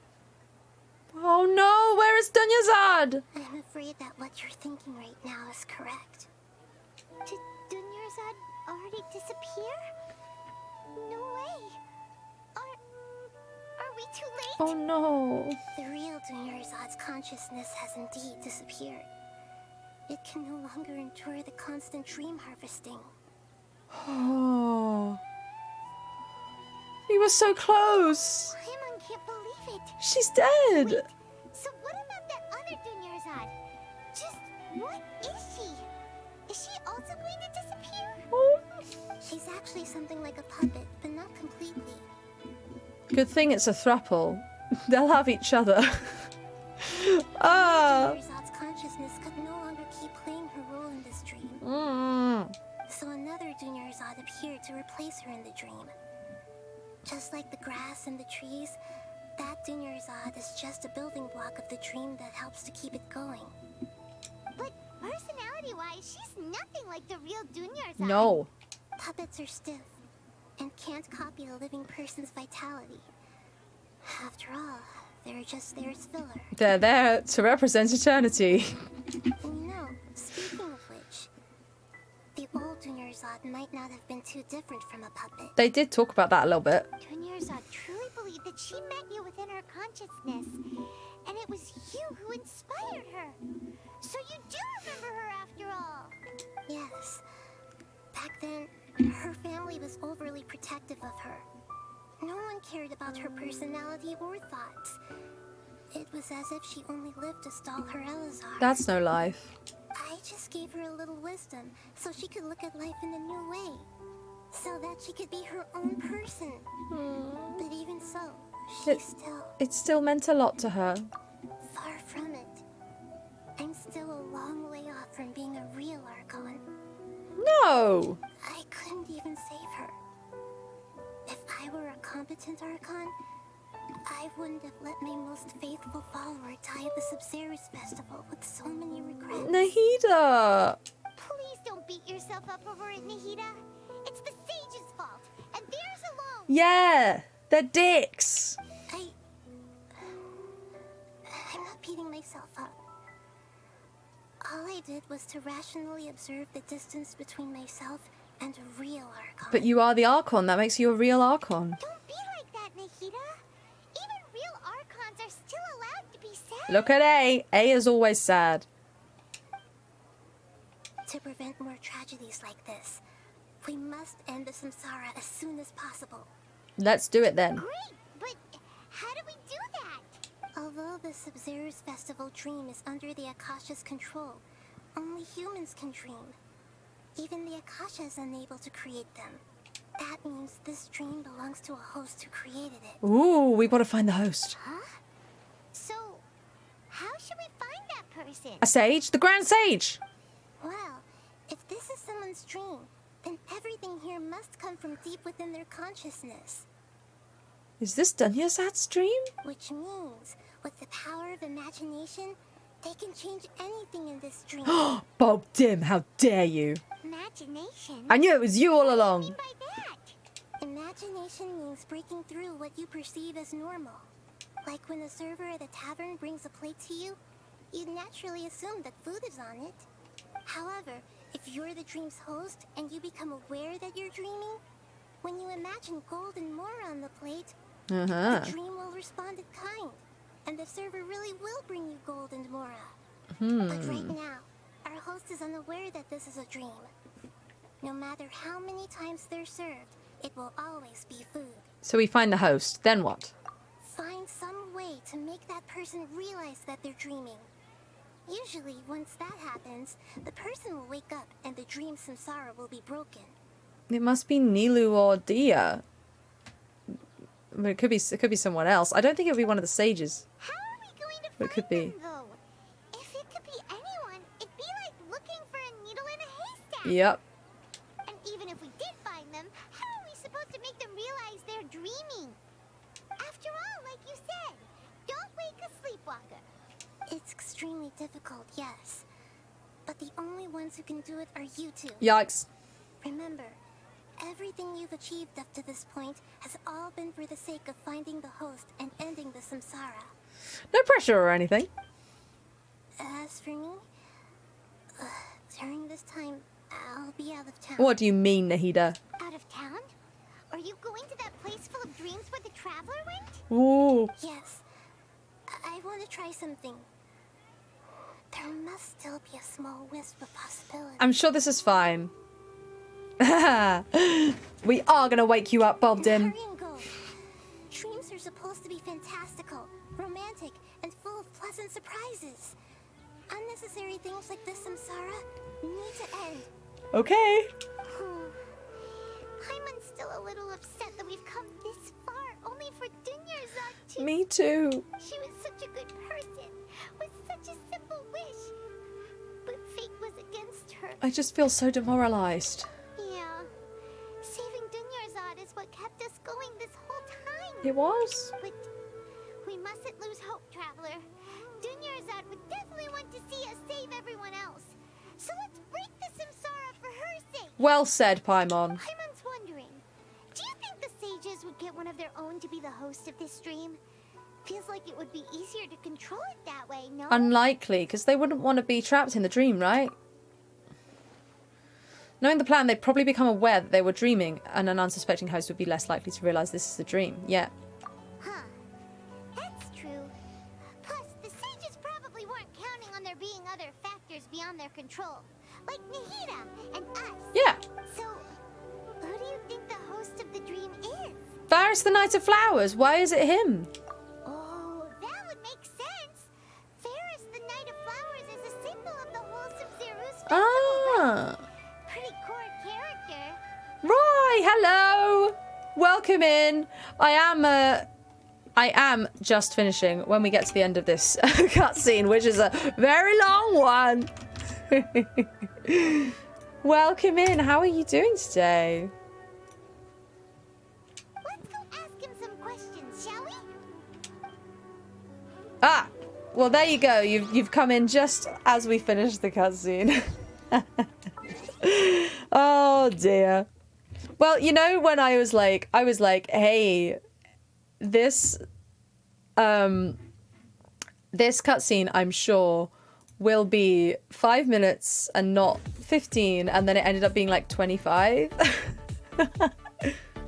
Here we are. A little bit late finishing, but hey ho. Thank you so much for joining me today, everybody. I hope you've had a lovely time. Oh, that's not what I meant to do. No. The stream is not offline. I just clicked the wrong button. Thank you for joining me. I hope that you've all had a fabulous time. I did not expect this quest to go this way, but go this way it has. So that's where we're at. If you don't already know me, my name is Chloe. I stream on Wednesdays, Fridays, and Sundays at 2 p.m. UK time. Wednesdays is Genshin Day. Friday is Chaos Friday, where subscribers pick the game. And Sunday, we're playing Deliver Us Mars at the minute, which is a lot of fun. There are lots and lots of ways you can support the stream, and you're doing the most important one, which is watching the stream. Look at you, slay girl. However, if you would like to donate monetarily and you're able to, that would be much appreciated. And you can go to my tip jar, which is right there in the chat, and you can also subscribe and cheer with bits. All of that stuff goes right back into making the stream awesome and work. And as long as I don't be a dum-dum, then the stream will be nice, good, and good quality. But there are lots of other ways you can support the stream which don't involve money. You can join the Discord. We have a lot of fun in the Discord, especially if you like Genshin. Lots of Genshin discussion in the Discord, and that's also where subscribers will get to vote on the Chaos Friday game. I've put the poll on there today, so if you're a subscriber, get in there and vote. You can also suggest other games if you don't like any of the games on my list. That's fair. I won't be offended. And you can also follow me all over social media. Everything is in my link tree, which is right there in the chat. You can, I'm at Chloe_with_the_flow at most places. And you can find links to my music there. And you can also find links to all the other things I do on the internet, including Deck of Many Aces, an actual play D&D 5e podcast made with actual asexuals and aromantics, which releases episodes every other Friday. I edited the episode for this week this morning. We're fighting a dragon. It's not going well. Let's put it that way. So go check that one out. You can find it wherever you find your podcasts. Also, wherever you find your podcasts, you can find me on A Rendezvous with Destiny, a Bite Marks actual play podcast, another TTRPG podcast, where we play werewolves and we're Scottish. And I can do quite a good Scottish accent. However, it seems that I have trouble switching between my accent and the Scottish accent regularly. So if you want to hear that, go check out A Rendezvous with Destiny. And last but not least, you can find me in a lot of different things on the Dragon Network by T4C Studios. You can watch everything directly on their website and also on YouTube. It's all free. Most recently, you can find me in Theatre Macabre, which is a Mork board game. There's only 5 episodes. They're an hour long. We dressed up. I wore this lipstick and the eyes were very different. I was a witch. We all dressed up. It was a very narratively driven game, so even if you don't really like actual plays, most of the time we're just acting. So you can go check that out. Bowie's and Spelljammer will also be out very, very soon, next month, I believe, which is a D&D game where we're all playing different versions of David Bowie in Spelljammer. It's very good. The editing is looking incredible, and I can't wait for you all to see it. But anywho, that's me. Loads of places you can find me. The next stream will be on Friday. It's Chaos Friday, so if you are a subscriber, make sure you get in there and vote. Now the question is who to raid. Oh, Steve's been away. Let's raid Steve. We're gonna raid Steve because I haven't seen him in a while. There's a raid call right there in the chat. Copy and paste it. Put it in Steve's chat. Tell him how much you love him. And if you're not already following Steve, please do, because he's an absolutely amazing, amazing streamer who basically helped me find any other person on this website. He's like the center of the circle. So please do go check him out. And yeah, I will see you on Friday. Until next time, Baldim. It was lovely to see you all. I love you. Mwah. Goodbye, my friends. Goodbye.